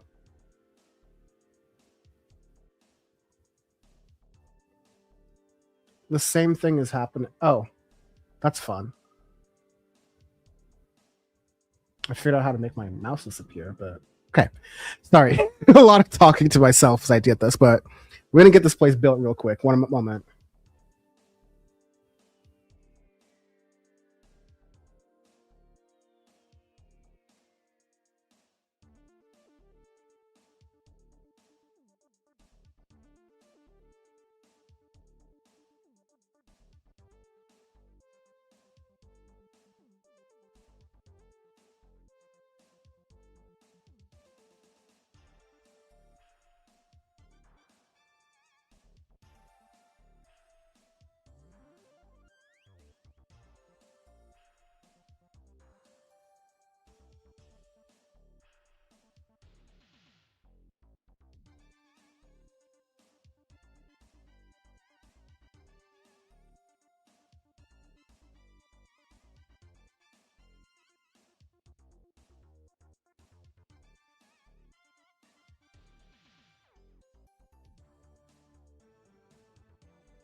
All right, back skis.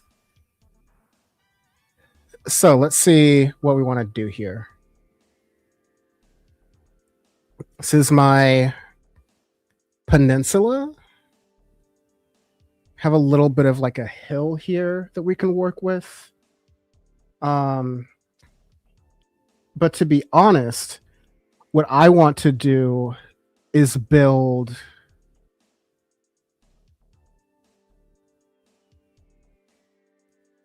how do I say this? It's a dirt path. Okay, nice. I want to build a kind of Barcelona style full out metropolis. You know, like I want like a nice little grid. I want a box grid. I want each little courtyard to have some play space inside of it, so there's parks everywhere. Making transportation great again. Let's see how I want to do this. I eventually have to connect this road someplace, and I also have to think about like utilities. So let's think.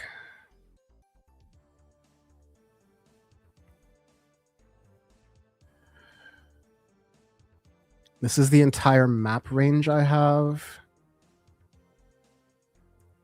This, oh, I didn't know you just get like random boats that come through now. So So let's see, depending on the flow of water. Actually, the flow of the wind.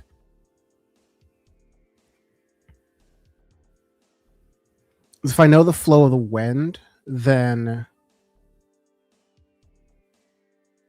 I know where to build my industrial areas and where not to. So I could build an industrial area over here as it blows away from the city. I could also build it over here.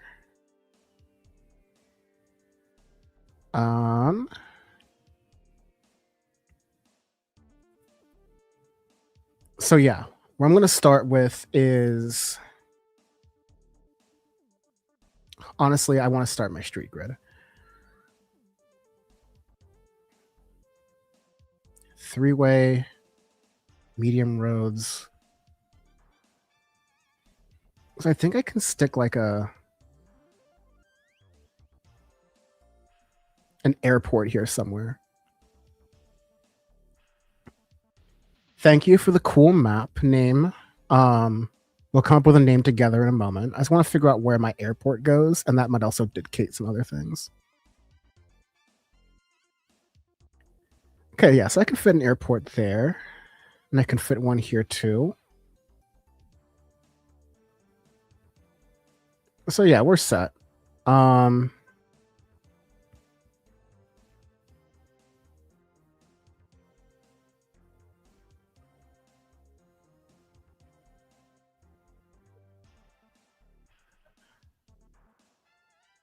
Yeah, that'll be a nice. Okay, I've decided.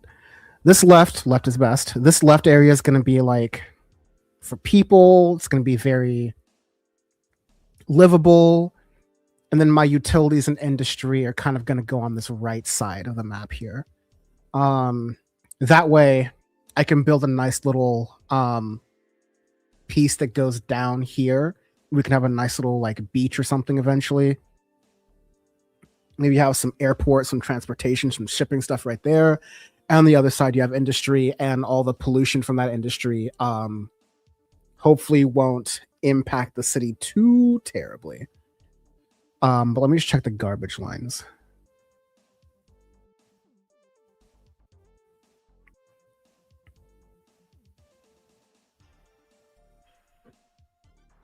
I know the sewage outlet. Yeah. Okay, so that's a thing.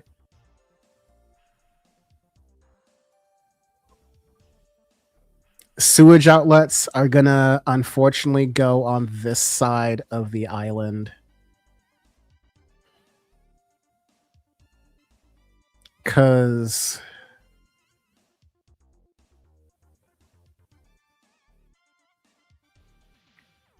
we don't want them to come across these shores here. So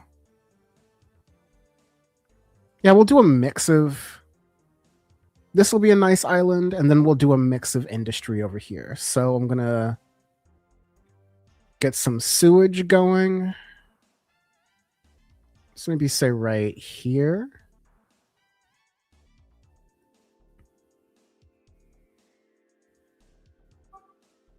I don't like to think about these too much, so I'm just gonna lay these down first. Never seen him move like this too, so that's kind of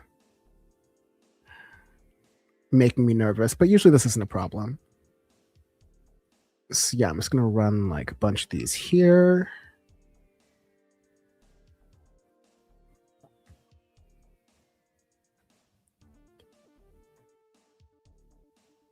Yeah, Nachikette, the plateau, that's gonna be my downtown. I love that plateau so much. I haven't played or built on this map before, so it felt like it was good. Anyways, I'm gonna find it within me to talk about some other shit. Also, I'm just gonna make this a little bit bigger for myself, but I think I'm now, in a good vibe enough to talk about California politics. Because boy,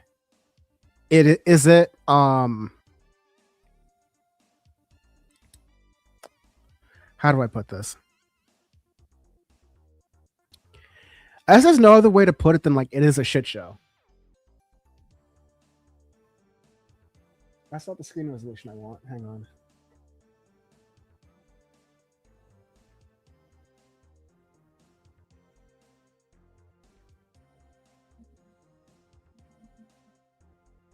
That's a lot better for me, at least.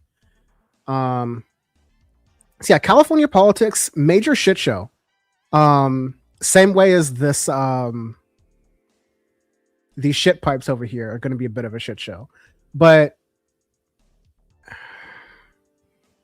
I guess I'll start at the state level.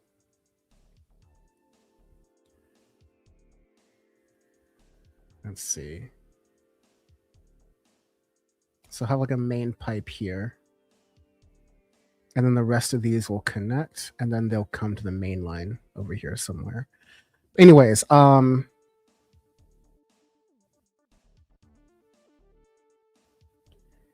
fact, while I'm thinking about it, there is a video that would be perfect that I would love to play. I think I will right now here, actually, about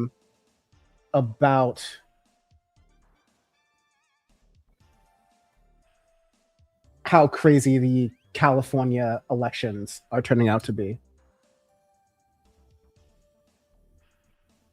If I find this video right. So, there's this channel here called LA in a Minute. And, you know,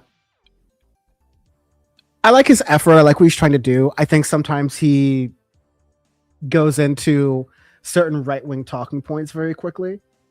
But overall, like, he's not really a politics channel. He does LA in a Minute with Evan Lovett. It's not really a politics channel. It's a history about Los Angeles channel. And so a lot of these things are really interesting. He does a really good job of paying due to the multicultural nature of LA.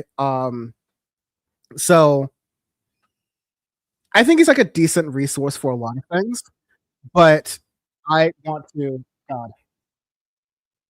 want to play one of his videos because I think it is a good breakdown here. Give me 1 second.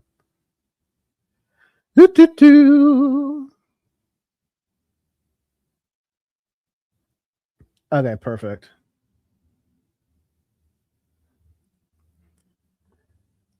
Let's see. What is up this year? Nope. LA in a Minute. And what is up this year? LA in a Minute. And I'm here in Chinatown, where Phoenix Bakery has stood as a living testament to what? As you can tell, a little bit of a, California vocal fry, but it'll make sense in a moment. Here we go.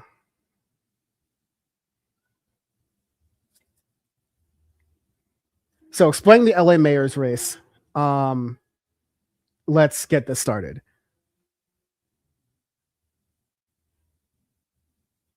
What is up this year? LA in a Minute. And I just received my California primary election voter information guide for the upcoming June election.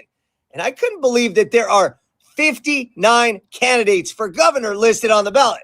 Now look, some are familiar names, most are relative unknowns, but I wanted to know, why are there so many candidates for California governor? Let's get into it. So first of all, I want to see how many candidates there were for California governor historically, especially recently. In 2022, there were 28 candidates. In 2018, there were 27.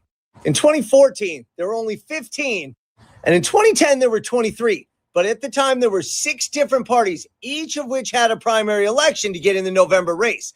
Democrats voted for Democrats, Republicans for Republicans, and each party sent one nominee to the general election. This system limited how many candidates made it into the main statewide ballot. So what changed? Well, in 2010, backed by former California Governor Arnold Schwarzenegger, California voters passed Prop 14, which ensured that candidates for a given office appear on the same primary ballot, regardless of party. That meant every voter could choose any candidate, and the 2 candidates who received the most votes would move on to the general election, even if they belonged to the same party. That shift removed a layer of party control where candidates no longer need to win a party nomination to stay viable. They only need to finish in the top 2. As a result, more people run. And as you're seeing, And I also want to add one piece of context to there, because again, I appreciate this guy, Evan Lovett. Want to get him on the show at some point, but and yeah, again, he does historical stuff. He's not really like the political deep diver kind of person, but I know he has that in him. But I want to go back to what he said right here as like the jungle primary system in California, where the top two politicians, regardless of party, are the ones who win. Because he frames it as removing party control from the ballots. Era party control, where candidates no longer need to win a party, would move on to the general election, even if they belong to the same party. And that shift removed a layer of party control, where candidates no longer need to win a party nomination to stay viable. They only need to finish in the top two. As a result, more people run. So, in a two-party system, if you're making it as a jungle primary kind of system, where the top two people from any political party, like basically, you don't need a political party's nomination in order to get on the general election ballot. You just need to be in first or second place for the votes. What that actually does in a two-party system, especially a two-party system like California's, which is California's one of the strongholdiest blue states in the union. What that does is almost guarantee you get two Democrats in each election. And when it's California, where you have such a Democratic Party machine, and the Democratic Party machine, by the way, is also why you have such a weak listing of candidates here. Like even as we're watching this, Katie Porter, not great. Eric Swalwell, I mean, he's out of the race, so this like background's a little bit outdated. But Javier Becerra, also not great. Tom Steyer, not ideal. Viragosa, he wasn't liked as LA mayor. And then Betty Yee, Matt Mann, Tony Thurman. These are names I've heard in California state politics for a while, but yeah, a lot of them I just don't have a lot of background knowledge of, or of like what they plan on doing to really be able to like trust them, or as we're looking right here, see if they're even viable as candidates. Steve Hilton, I want to say he's literally British. Like, I know we were just talking about British politics. I know I have that background, but like, yeah, he's one of the top people to run in California and has a chance of like, at least being one of the top two on the general. And he's British, and he's only lived in California since 2012. Like, yeah, I'm not even going to get myself in trouble there, but so basically what I'm saying is like, I just like what we're looking at, Nachiket, that I don't know how that makes independence more viable. I agree. In a state where you have like basically the jungle primary system is not enough. The jungle primary system just touches on electoral process. It doesn't touch on the system of party politics within the state of California.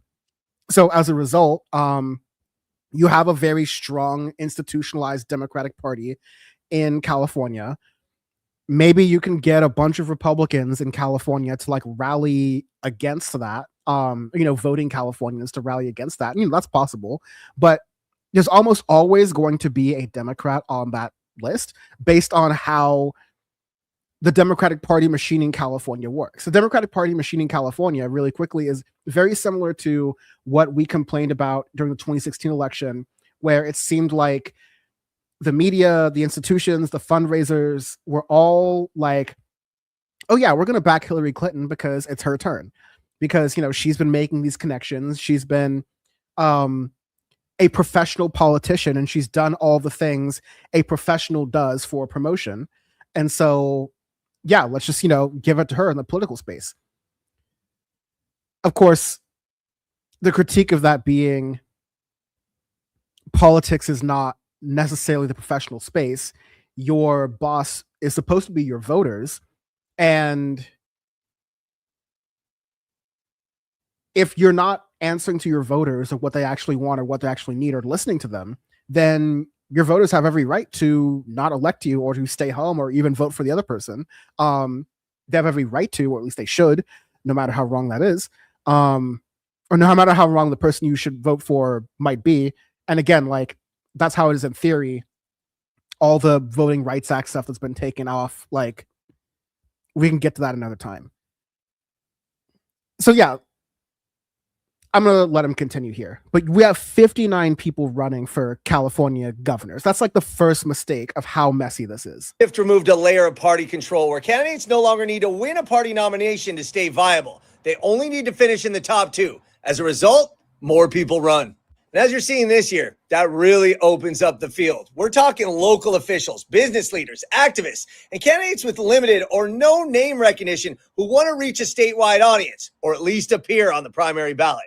And California law makes it relatively accessible to qualify for the ballot. Candidates can pay a filing fee or submit signatures in lieu of the fee. So combined with a large population and high-profile office, that creates an environment where many campaigns can get on the ballot at the same time. And look, California's seen large candidate fields before, but this top 2 system has made crowded primaries more common than ever over the past decade.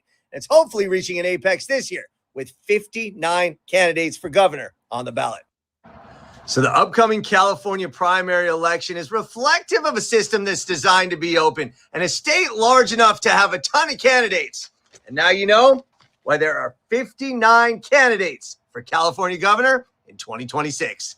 All right, LA, it's been a minute. What is up this year? Yeah, I'm looking at my sample ballot right now, actually. And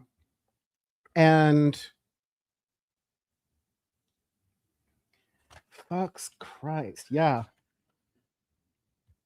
All of these people here on this page are running for governor, and I have to go to the next page to show all the people. And so the rows aren't even, but let's see, 1, 2, 3.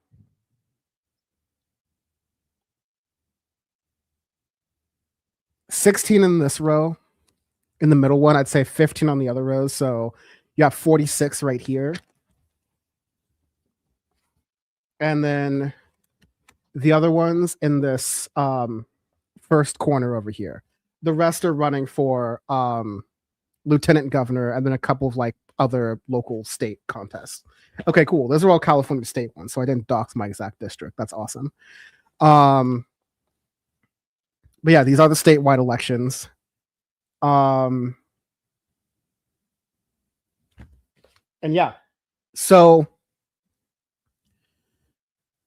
I've told this story many a time, and I'm supposed to go back to streaming my game for a little bit, so I will, because this all stresses me out. But I've told the story many a time about how even before I was in political media, working at the Young Turks, working with Hassan, working adjacently, I guess, around Emma and some other folks, I was, in that pipeline of Democratic Party politics to where, I was meeting politicians, I was meeting members of staff within the state of California, right? And this is because I was part of the Democrats club at the college I went to. And kind of like Turning Point USA and college Republicans, these college sort of like, clubs actually have institutional connections to their city or county level Republican or Democratic Party, and then their state level Democratic or Republican Party. And then through that state level connection, they have a national connection. So you keep getting yourself like, 1, 2, 3 degrees away from these people. And I've had my photos with like Joe Biden and Kamala Harris in, I want to say 2015, 2016. So that's how like very close in those rooms you can get to. I was in a private room with Kamala Harris, not just with a photo op, but because she was addressing college students who were part of that like Democratic Party pipeline. And it was very clear that like, just like applying for a job out of college in finance or in consulting or in law, like you have to do a little bit of networking work in order to ensure you'll land the right kind of job once that's all said and done. And again, that is so removed from the way politics is supposed to work that I just, it's left a bad taste in my mouth ever since. Because it's always like, okay, what's happening behind the scenes? Who are the connections you have? What rich people do you know? Who you're willing to back? And how squeaky clean is your record? And I think what we're seeing right now is that voters on the left and the right don't mind if a politician's record is squeaky clean. I mean, I think each constituency has some limits, but I think those limits have been pushed more than ever. Like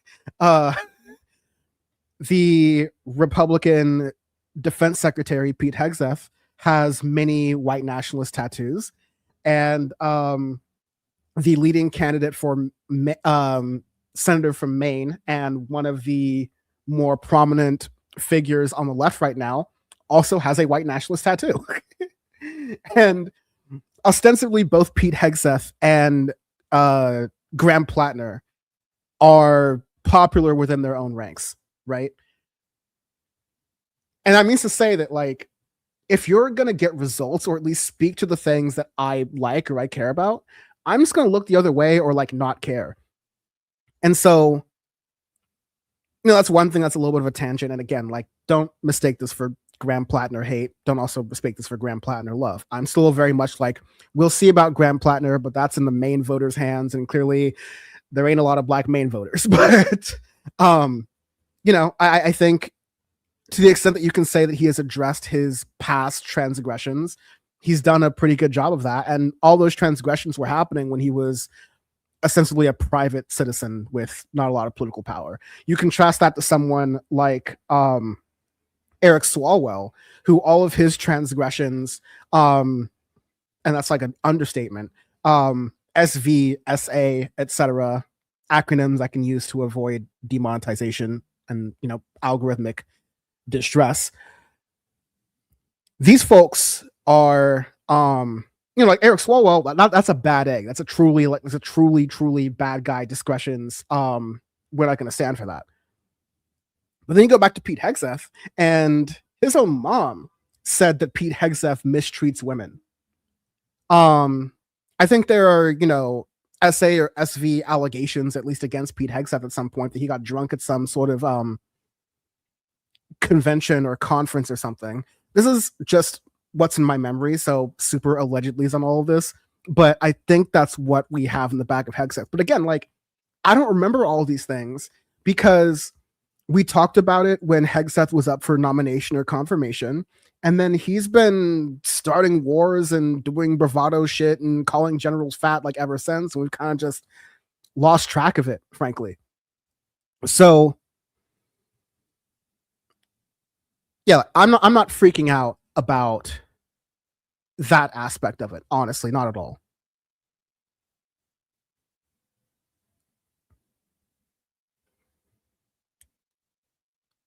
Well, that is all to say. The main point I want to make here, lately I've been like writing my points on notes, and so that way I'm able to get through these things faster, especially during these live streams.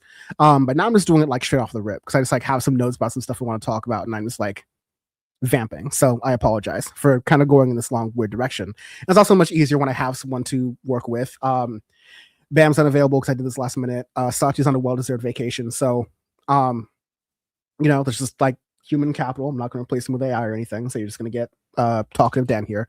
But the reason why even the left, or like the leftist media, let's say, is leaning towards Tom Steyer, someone who ran to the right of Bernie Sanders in 2020 for the presidential race, someone who is a billionaire, who inherently is like someone who the left has a lot of distrust for. You definitely have to like make a lot of capital back politically before you can be trusted as such.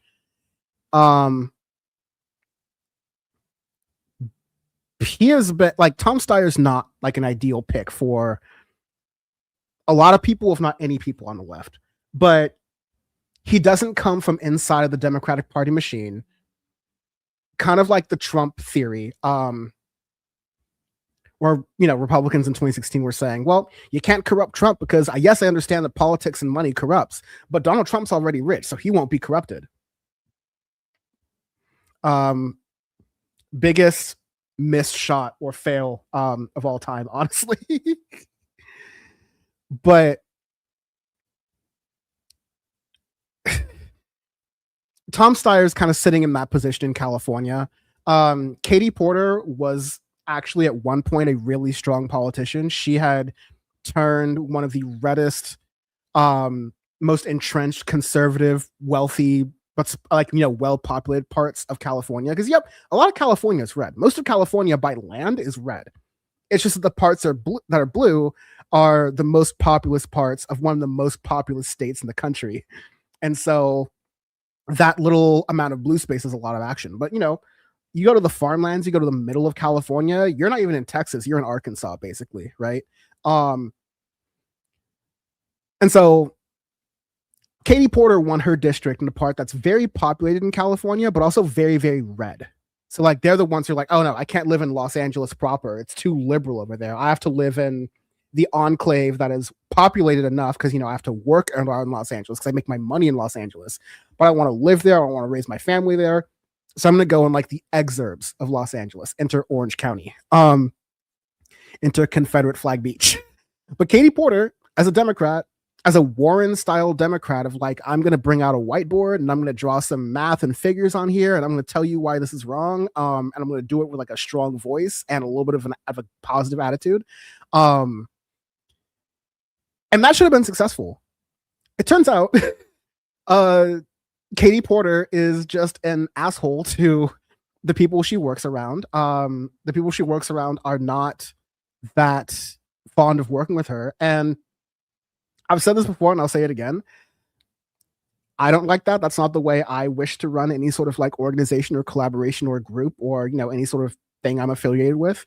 No one's perfect and I've made mistakes in the past, but that's definitely not the kind of person I want to like lead as. And I want to hold myself accountable to those kinds of mistakes. Not only did Katie Porter not even seem to do that, but like I think a lot of people, again, if we're in the society to where we look past flagrant assholes like Donald Trump and people with questionable backgrounds like Graham Plattner, I think we would have been in the political environment to look past some of that stuff. But the left cares more about feelings than results. That's just a fact. If you're too mean, and I kind of learned this during my own experiment, if you're too mean, that reputation will precede you versus the policy positions and the things you're advocating for and the results you've actually achieved. So there's still a little of like a clickiness on the left as well, but that's not even the left. Katie Porter's running in national politics. But the other piece of it is that like she's not doing the thing we talked about with UK politics. The lesson is to actually stand up for something, show a theory of change, and advocate for it. And Katie Porter hasn't really been doing that. Most of the time, she's just been, doing a poor job of running for governor. Like she's just run a horrible campaign. Of course, the press are going to try to ask and focus on these different questions of, are you, do you have any regrets about the things you said, or do you want to like take these things back? Of course, the press, they're going to ask these kinds of questions, right? But you have to be able to, like Zohran Mamdani did, bring these things back to your overall message. And Katie Porter just has no ability to do that. Tom Steyer barely has a message to speak of, but he at least speaks to it.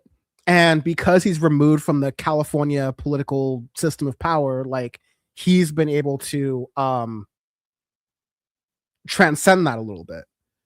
Javier Becerra is something that people have mentioned before. People are like, oh, this is a really good progressive candidate. He's got experience. And I'm sorry, whenever I hear the phrase he's progressive and he has experience, I almost automatically assume that comes from the California Democratic Party, because progressive and having experience just means that you've been in the California Democratic Party system. California is a very progressive state, often even in its worst moments, right? It was Republican Governor Arnold Schwarzenegger who was one of the big proponents for California high-speed rail, a thing that California Republicans now lambast and hate on, and I'm not even going to get into that because that's a whole thing. But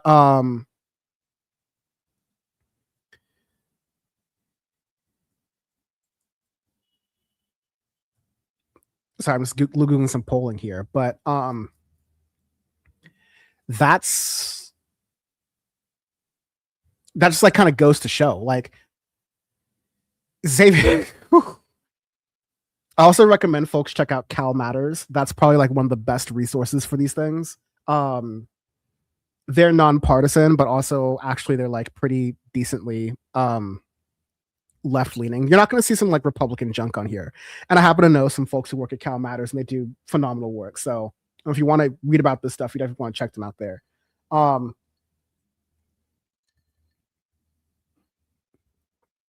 wonder what this republish button does. I've never seen that. Oh, that's cool. Creative Commons. That's what we love about this. Let's see. I'm trying to find some charts or like some polling here for the California governor's race. Of course, Kalshi is not supposed to count, but CBS News may work, but that's 2 weeks old. KQED, maybe they'll have it. I'm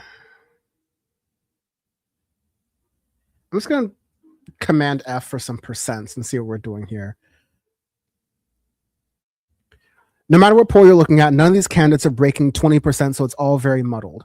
But we have seen the emergence of a top 5 in most polling. 2 Republicans, Steve Hilton, the British guy, a former Fox News commentator, Chad Bianco, who is giving it more Arizona than California, honestly, with all the weird hats he has. And then the Democratic side, Javier Becerra, who is the establishment Democrat. Like, really? Javier Becerra, and honestly, this entire race would kind of be over if Kamala Harris decided to run for governor of California. I think she could hold her own a lot better, but I just don't. And I was thinking about this conversation listening to an old episode of Higher Learning with Rachel Lindsay and Van Lathan, where Rachel was making the point that in this sort of Democratic Party machine process, you never take a step back. And so having been Attorney General of California, which is almost vice governor of California, having been vice president of the United States, governor of California would feel like a step back, maybe not necessarily for the constituency, but for this certain political class. And so she wouldn't do it. I'm not even sure she'd be successful, but I think she'd be more successful than Javier Becerra, which is pretty much the stand-in. Has been in politics for a while. I think Becerra worked for the Biden administration at some point, but I also thought he was a California attorney general at some point. Yeah. He served as the 33rd Attorney General of California from 2017 to 2021. So I think he was the Attorney General after Kamala Harris.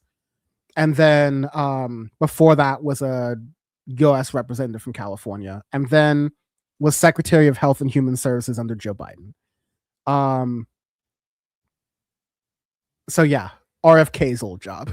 And I don't even know, like, again, we don't really remember much about Javier Becerra because we aren't supposed to remember too much about Health and Human Services secretaries at a normal time.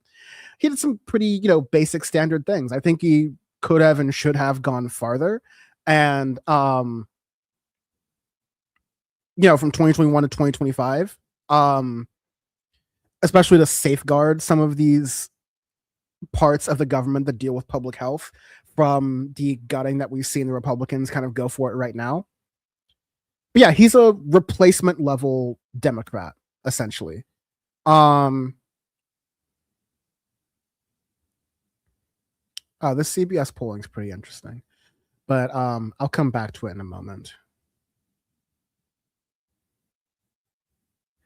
Tom Steyer and Katie Porter I already kind of described here. When it comes to CBS News opinion polling here, the descriptors values and judgment stand out as desirable qualities in a candidate. Democrats also want experience, perhaps partly reflecting that they are the incumbent party. More Republicans want a candidate they associate with change. I don't, especially of this type of opinion polling, I don't like it because it just doesn't say anything truly. All it really says is you can ascribe any word you want to values or experience or judgment or change. You can ascribe any kind of quality to that or any type of politician. So I don't think it really does that great of a job of actually explaining what you're talking about. How important are the debates to learn about the candidates? I actually think most people are correct, somewhat important. I think debate performance helps us get a sense in a polluted political environment what these candidates actually stand for, what they're willing to stand for in an open place. And they also get scrutiny. Sometimes that's from candidates who have bad faith acting to go along with that scrutiny. But other times that scrutiny is very similar to what in normal society the press would give any sort of elected official who is doing something. People find cost of living unmanageable. Those numbers have gone up steadily in California. 70% of Californians, registered voters, believe the cost of living is unmanageable. That is a wake-up call if I've ever seen it. Again, I don't love this California dream question because there's the American dream, but California dream, I'm not really sure of. Prefer the next governor have policies similar to Newsom or different from Newsom? Of course, this is kind of similar across Democrats and Republicans, but I do find it interesting that even a lot of Democrats want policies that are different from Newsom. And I think that makes sense. Gavin Newsom ran as someone who was more progressive than he actually governed. And that kind of is just the story, as always, of the Democratic Party. And so having a governor who actually sticks to their promises on the climate, which Gavin Newsom didn't do, a governor who sticks to their promises on creating a public system of healthcare for the state of California. Massachusetts also has a state system like this. And one big commonality that no one talks about between Massachusetts and California is both states produce a shit ton of doctors and some of the best medical technology that the United States has to offer, which is one of the best exports the United States has to offer outside of, tech bubbles. California has a lot of great medicine tech, and that should be, I'm not saying we should have AI doctors for everyone because we're California and we have tech companies that can do that. But I'm saying that in a place where we value health and healthcare, not just in the superficial sort of what diet or what juice cleanse are you getting from Erewhon, or what is that sort of thing you're doing, but more along the lines of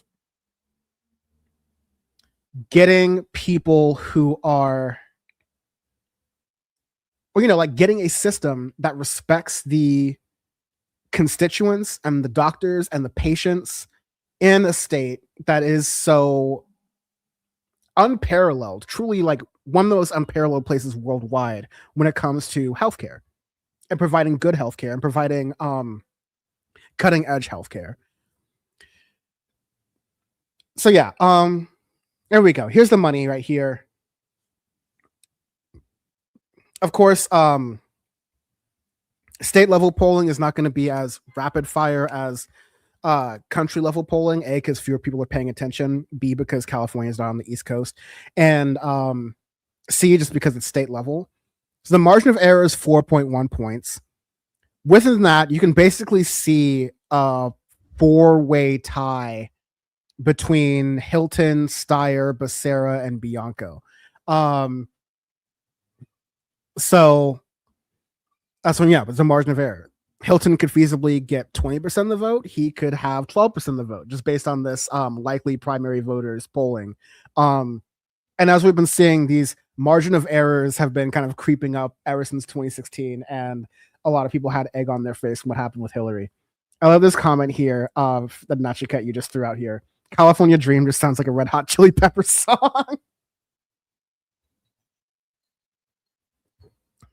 That's so true, and that's so good. So yeah, the curveball is that the primary is in early June. This is a poll that's representative of late April, so it was released in early May. You have about a month before the primary, and a fourth of likely primary voters have not decided. And you can look at California as being a very blue state, and so you could assume that a lot of those undecideds are likely to lean blue. Again, I just don't even feel like even this like sort of like Trump case that California is the kind of state to like fully go red. I can see California leaning towards a more conservative, like less radical, quote unquote, Democrat.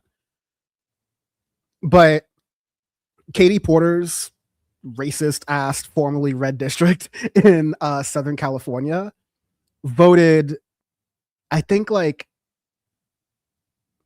they voted overwhelmingly, like 60%, 70% of the vote was for the redistricting scheme that California did in response to the Republican scheme to disenfranchise Democratic and voters of color across, Republican red states.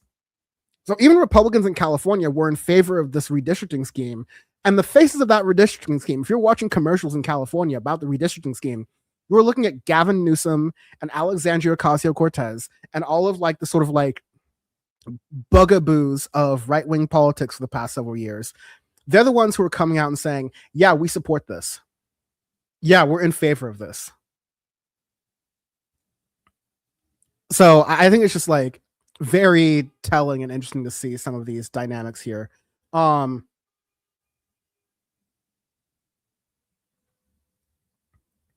yeah, I think Hilton, like if I had to look at it right now, obviously like Hilton and Steyer are the top two. I think it's going to be likely them being the top two. Hilton, again, I just don't think a lot of Republicans know, because I know a California Republican's really not going to swallow electing a British person to be the governor. That's just not the way California Republicans think. Believe me, I know the type. Bam is one of them. No, I'm kidding. But like, I think they just need to hear Hilton speak in some ads, and whoever is the Democrat who ends up winning the primary is probably going to win the election in the general. So it's probably going to be Steyer. And again, I don't know how to feel about that. I just don't think there are any good options out here. And the reason why there aren't any good options is because the California Democratic Party is so entrenched. It's so much of a wait your turn. It's a big club and no one else is allowed in unless they've vetted you and that you're not going to rock the boat. That's just sort of the facts of how it goes here. And I wish it were better. And really, I've gone so much into California politics and talked about all this other stuff. I feel the same way very much about Los Angeles politics as well. There you have a Republican crank who's not going to win, a Republican celebrity who is getting the most votes of just people who are just like, fuck the Democratic establishment, but I don't really think about anything else beyond that, which is, listen, that's the default position. And I don't necessarily blame the voter for going, hey, Democrats are in power and things aren't that great. If my option besides a Democrat is a Republican, I'm not going to think about it and go there. Like, I'm sorry, that's the bed we've made by having this political system and not allowing for ranked choice voting or third parties or getting rid of first past the post. Like, that's the game you get. Like, that's just how you kind of have to expect constituents to be. I don't agree with it, but Democrats understand this game just as well as the Republicans do, arguably better, because you're not getting like these skilled, politically savvy Republicans really coming in here. But the Democrats are just failing to make a case to voters that they can protect them during ICE raids, can actually clean up their streets when it comes to the, just general trash and inability to handle some environmental crises that we have in California, but also being able to provide solutions to the homelessness crisis. And for some people, that's moving them into shelter. For some people, that's making housing more affordable. For some people, that's other medical treatment. For Gavin Newsom, it's doing a photo op where you have a shovel and you're doing these sweeps where you're just like taking people out of their tents in the middle of the day, throwing all their belongings and their supplies away, and then shipping them off either to a detention facility or just somewhere away to where the rich people can't see you. Because that's been the way California Democrats have handled a lot of the budget for handling the houselessness crisis. And I can't even say handling the budget, because the LA City Comptroller and a lot of other watchdogs have found that there's been a lot of money going towards the homelessness crisis and not a lot to show for it. And so I think that Democrats on the city level in Los Angeles, but also other cities like San Francisco is another big example as well. For the sake of everyone's patience, I'm not going to go into other California cities like, oh, let's talk about the politics of Stockton. Because I think the former mayor of Stockton is running for attorney general, and there's fewer people running for attorney general. And I think that's actually a good race there. I think like he's doing a smart thing, and I want to get his name right. It might be lieutenant governor, actually.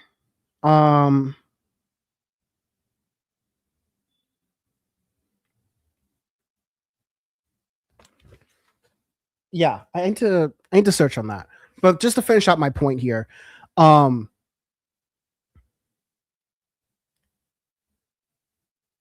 Los Angeles Democrats and California Democrats as a whole, where you have a home court advantage, have not done a good enough job of convincing their constituents that there's something better on the mountaintop. Like there's something better to look forward to. Instead, it's all pretty much been vote for me because you don't want a Republican, right? You see these national Republicans and they kind of suck, right? I'm just going to do not that, but not that isn't good enough. It's a story that's national and international, and I feel like a broken record at this point, but you need true ideas and a theory of change and a vision for people to actually sign on to. And then that keeps you accountable to your voters, because then those are the results that you are elected to and you'll be accountable to.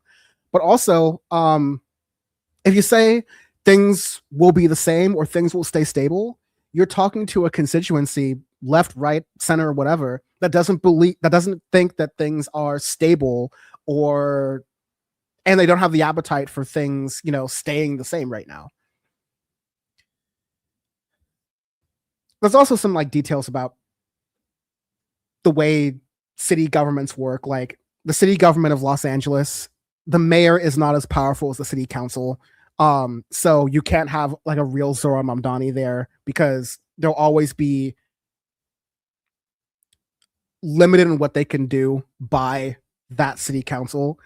It's kind of like if in America you had, the president who was elected, but not even Congress. It's as if America also elected the cabinet, and those individual cabinet members, the Department of Justice, the Health and Human Services, Housing and Urban Development, Transportation, whatever, Secretary of State, Secretary of Defense, Department of Justice, I think I already mentioned. But it's like if America elected all of those people too, and different parts of America elected different people. So the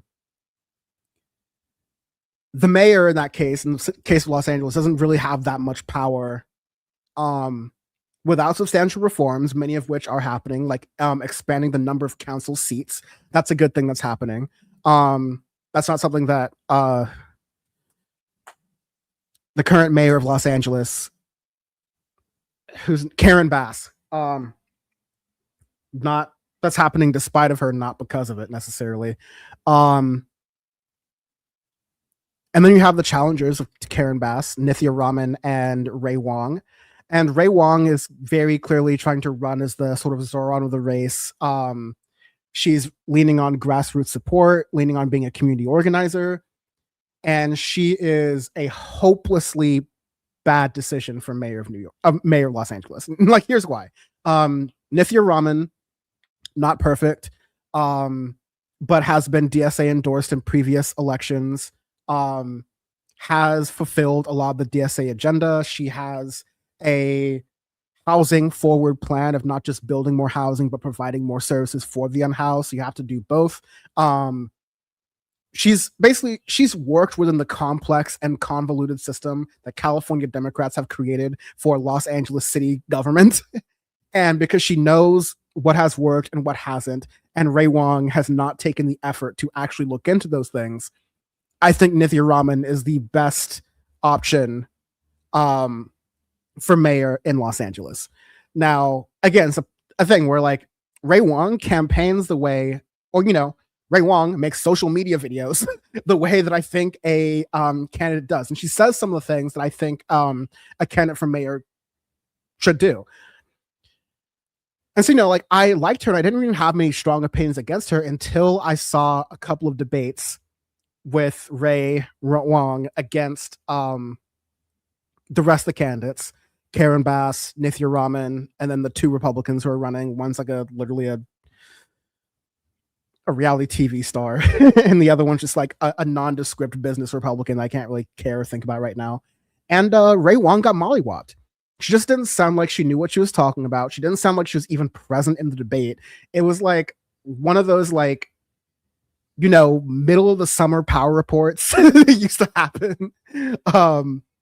We're like, we'd be live streaming, all the panelists would be drinking a little bit, and like, I would just be out of it and just like letting everyone else kind of take over the show. Like, no offense, but that's kind of like how Ray Wong was treating the debates. And listen, like California, Los Angeles is dealing with the Olympics, they're dealing with the World Cup, we're dealing with a transformation to our transportation system, both on freeway expansion, potentially congestion pricing, but also an expansion of metro.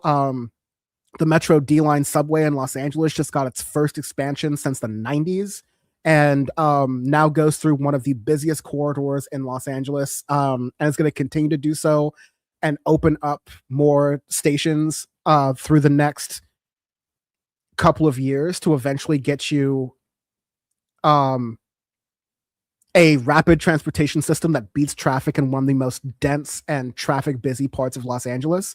There's going to be a lot of stuff happening in Los Angeles over the next couple of years. And we really need someone who, listen, my ideal world, Nithya Raman wins. Ray Wong drops out 2 weeks ago, but like, in a couple of days, Ray Wong drops out and endorses Nithya Raman. And then, we do a little bit of 1-800 kickbacks here, but like DSA style. And then Ray Wong gets to join Nithya Raman's mayoral government. She gets to be on a committee somewhere or something to where Ray can generally get some more experience with how city government works, so that bring it full circle back to this graphic right here. The problem with California politics, the main one, is that there is no bench for the Democrats. I think country, and that not having a bench is very deliberate, because the owners of the party, the coach of the party, if I'm making a sports analogy, they don't want anything other than the status quo to succeed. And so when the people want nothing but the status quo to fail, you're at an impasse with your own voters. The Democrats have not responded to that. So now you're getting people who are coming from all walks of life, all across the country, to challenge that democratic system from within. And they're having a lot more success. They're getting a lot more attention. That is just going so much better. The attempt to use Hassan as a proxy for a direction that the Democratic Party shouldn't go in, despite, a lot of polling, but a lot of just natural energy, like energy within the Democratic Party heading more in the direction of what towards Hassan and myself and other people on the so-called left have been saying for almost a decade. We're having to have this fight to get those people in office so that they can become established, and then they can start to develop a bench, right?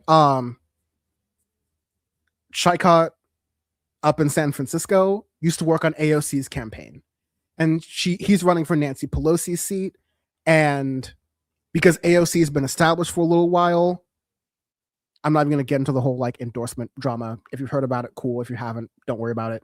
But because there's that name recognition, because there's that experience that he has had running a campaign like that, and because of AOC's relative general success at what she's been doing, and her ability to continue to win elections, that is a bench that is developing within the left of the Democratic Party. I think Nithya Raman, if she wins and if Ray drops out and endorses her, and that way you have the left of LA united, you win the primary, then it's like Nithya Raman against Karen Bass, which I think is going to be very easy, or Nithya Raman against one of these Republicans, which I think is going to be easy. Not very easy, but just easy. Then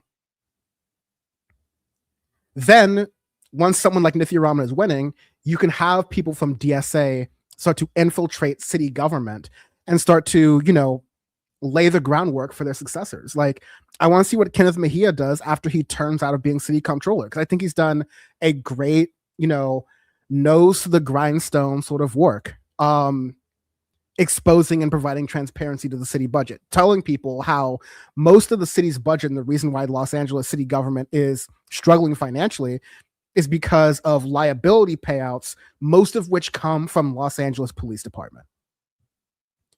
And so, these types of approaches to politics are good. You need experience, especially in Los Angeles. And even Zohran Mamdani was on the New York City Council for Queens as a representative before he ran for mayor. And so he didn't just go in, he started, pretty quickly. He went from council member to mayor, but Obama went pretty quickly from, I think, state senator to president. So if you got it like that, that works out. That's totally fine. But that's good. That kind of like quick moving is part of what's needed in order to be able to infiltrate and take over the Democratic Party from the left. And then hopefully in doing that, not just make people's lives materially better, but also reform the electoral system. So like, hey, let's have more conversations about packing the courts. Hey, let's have more conversations about enshrining the Rights Act in such a way that it can't be overturned like it has been recently. Let's push for a universal healthcare system. Let's push for taxing the rich more. Let's push for no longer subsidizing AI. And in fact, actually addressing so much of this grift that's happening in our economy, that's making it harder for younger people to see a future for themselves. Yeah, I've said so much. I'm supposed to be playing a game. I'm probably gonna stop streaming in a couple minutes, but I'll play a little bit more of the game. But I'll kind of end it there as best I can. That the reason why California politics is fucked is because the Democrats left it worse than how it came to them. Democratic Party politics in California, modern Democratic Party politics comes from Jerry Brown and that political dynasty. Jerry Brown was governor in California while I think Reagan was president.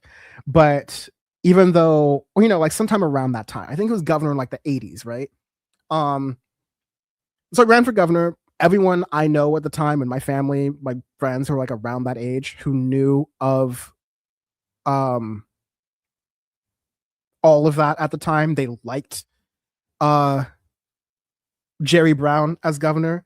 In fact, they liked him so much that you had someone, I believe it was like Meg Whitman or something. It was like a former tech CEO or executive or something, who was running to the right of Jerry Brown. And Jerry Brown's like this older guy at this point. We're talking about the 2010s now. Gavin Newsom was Jerry Brown's lieutenant governor. And so again, like Jerry Brown was thinking about creating dynasties. You can draw Nancy Pelosi's power to Jerry Brown. Literally their families are very popular in San Francisco politics, just as like Newsom was able to get away fit in there too. And they created an infrastructure, and that's the infrastructure that Democrats have been sailing on in California for the better part of 40 years.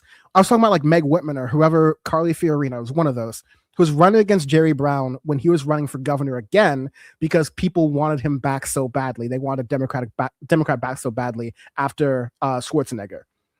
And I believe Meg Whitman started out saying, I want to return back to the California of when I was a kid, when there was prosperity, where you had a chance, and my parents were doing well, and everyone were able to build communities, and everything was safer, and California was like really on the move, and we had Apple and Hewlett Packard and Google and all these other different companies building and growing, and that's the California we need to get back to. And Jerry Brown said, the California you're describing and the time you're describing is the last time I was governor. Mic drop, game, set, match. I'm gonna do a little teabagging real quick. I'm gonna go straight to the governor's mansion. That's exactly what the fuck he did. He literally said during that debate, thank you for describing your ideal California. That was the California when I was governor the last time. Tell me how my ass tastes. Goodbye forever from politics. Jerry Brown won so good that Gavin Newsom has fail-sunned his way and skated off of that. But and I go back to the camping analogy. Democrats did not leave the state in the way they found it. A lot of that's outside of the governor's control, but much of it is within the governor's control. And you can see California brag about, the wealth that's generated by having some of the most prosperous, for the time, companies in the world within California. That's a great thing to say. But when you're also seeing the homelessness crisis, when you're also seeing the cost of living crisis, when you're also seeing industries that are the bedrock of California, not just Hollywood, like in Southern California, or tech, like in Northern California, but shipping. Port of Oakland, Port of Los Angeles, and Long Beach. That is the gateway to East Asia. Shipments from Japan, shipments from China, shipments from Taiwan, Indonesia, and India, and all those other different things are coming to California. And so when Trump does those tariffs, that really hurts California a lot. And that has been hurting California a lot. A lot of these jobs, not so much in tech, but the union jobs in Hollywood and the union jobs working as dock workers and people at the port and people who are doing transportation to and from the ports and all the jobs that kind of surround that, the teachers unions, the labor unions, the professional guilds, all those other different things. An infrastructure that buoyed the Democratic power in the state has not been tended to properly for at least 10 years. And that end result is you don't have a Democrat up here who has the trust of the people to win one of the easiest gubernatorial races that the Democrats should have on the board. That's how Steyer is beating Becerra, and Becerra is essentially the Democratic Party establishment, and somehow billionaire Tom Steyer is the outsider who is to the left of the Democratic Party establishment in California, who wasn't, like Natchiket really said down here, brown-nosing. Tom Steyer didn't spend his political career brown-nosing Democratic Party politicians in California for his entire life, right? There's plenty of, I hate caping for Steyer because I don't like him. I don't trust him. And, I think this is just harm reduction because I don't want to see a Republican governor in California. Everything in California will just go from bad to worse if you are anyone who is not in the top 1%, which is the bulk of Californians. So Democrats, and really specifically DSA, needs to learn, and this can be applicable for the Greens in the UK. You need to get into power, you need to prove your theory of change, you need to stay accountable and stay rooted, stay outside, like the Zoran method, with your constituents. And just as important as all of those things, you also have to build a line of succession. Not necessarily for you. I'm not talking about some spooky end of the world type stuff. But if you term out, or if you decide you want to, everyone's tired of how much you're winning and you want to go to a higher office.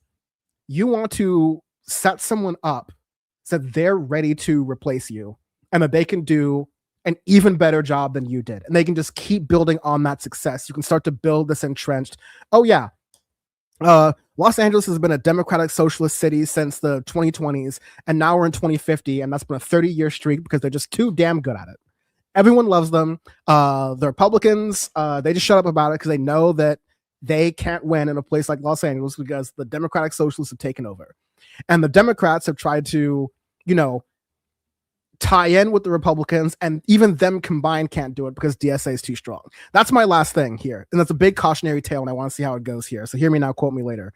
Karen Bass, mayor of Los Angeles, is doing the same strategy that it was reported Hillary Clinton did with Donald Trump in 2016.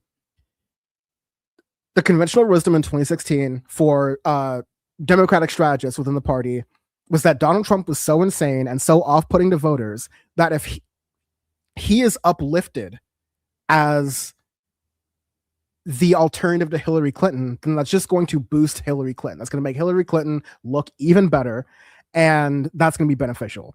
This is a failed strategy that Democrats have continued to do even after 2016, which we still have to contextualize as you lost to Donald Trump, the least popular president in history, the most destructive president in history, things that people were saying this is going to happen before he got elected in 2016. And only now is the rest of the country finally coming around after 2 terms, tens of thousands of people dead across the country and across the world because of these policies, because of this regime.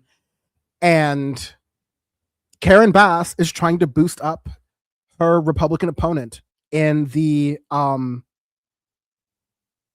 Angeles mayoral race. I'm going to see if I can get the article up here really quickly, but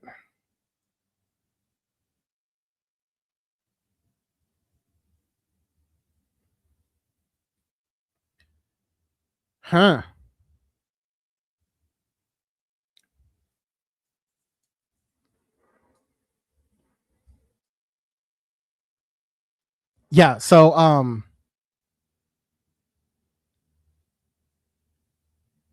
there was the guy who's running in like the Republican who's running against Karen Bass and Nithya Raman and Ray, etc.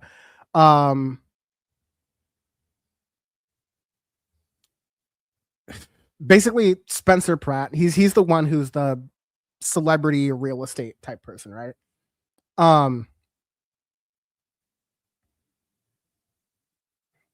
And here's what I was trying to get to here. I'm not sure if okay. There was one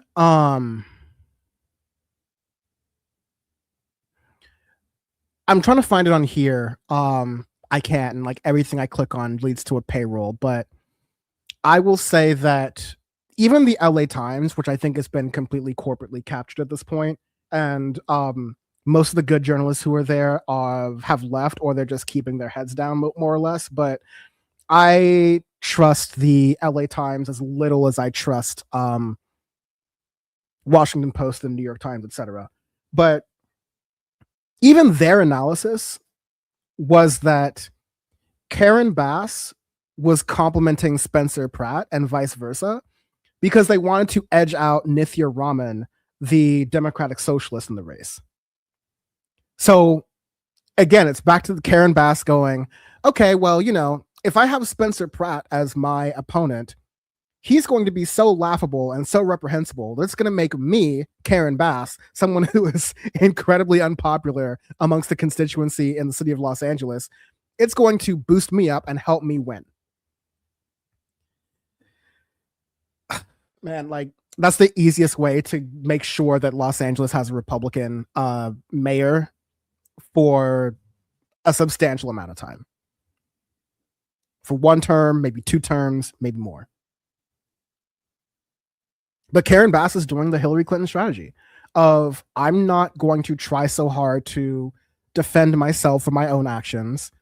I'm going to leave it up to the voters, and I'm going to try to push against who's my real threat, which is coming from Karen Bass's left. That's Nithya Raman, quite literally in this picture. And instead, I'm going to try to make it a race between me and Spencer Pratt, because I'm picking my opponent and I think I can beat him. It's so not a good idea. It's so not a good idea. It's so not a good idea. But Democrats have never seen a bad idea. They don't want to just open mouth kiss.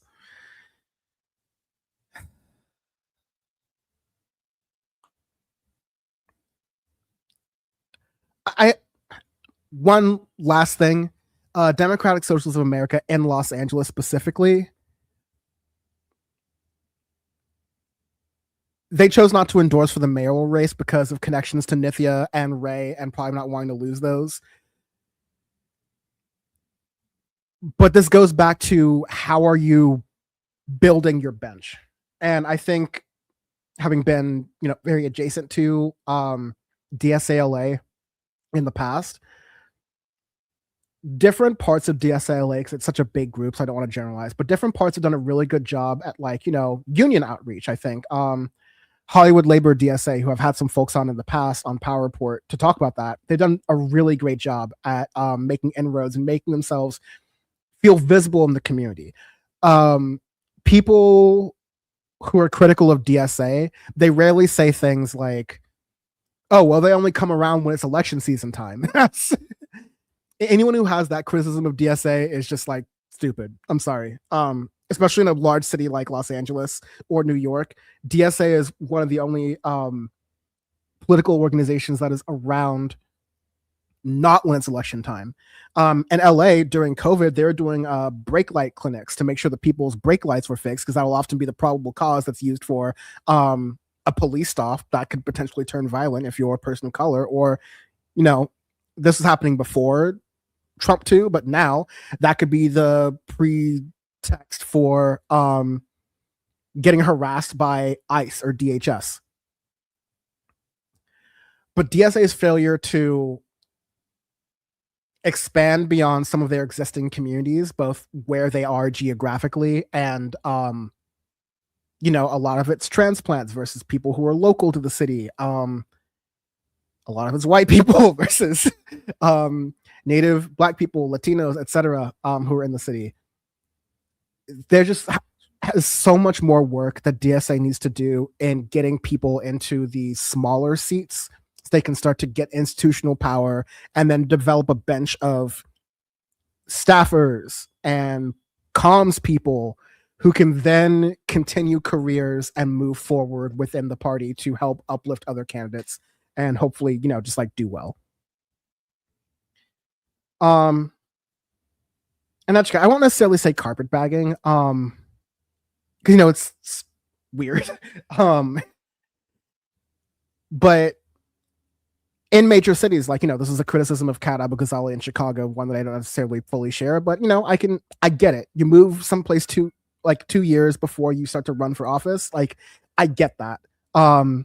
I think the separation there always becomes what your intents are and what your roots are. Uncle Slayer, thank you for watching. I'm going to head out too, honestly, in a couple of minutes, but thank you for making it. I'm glad you made out for the stream, and more to come.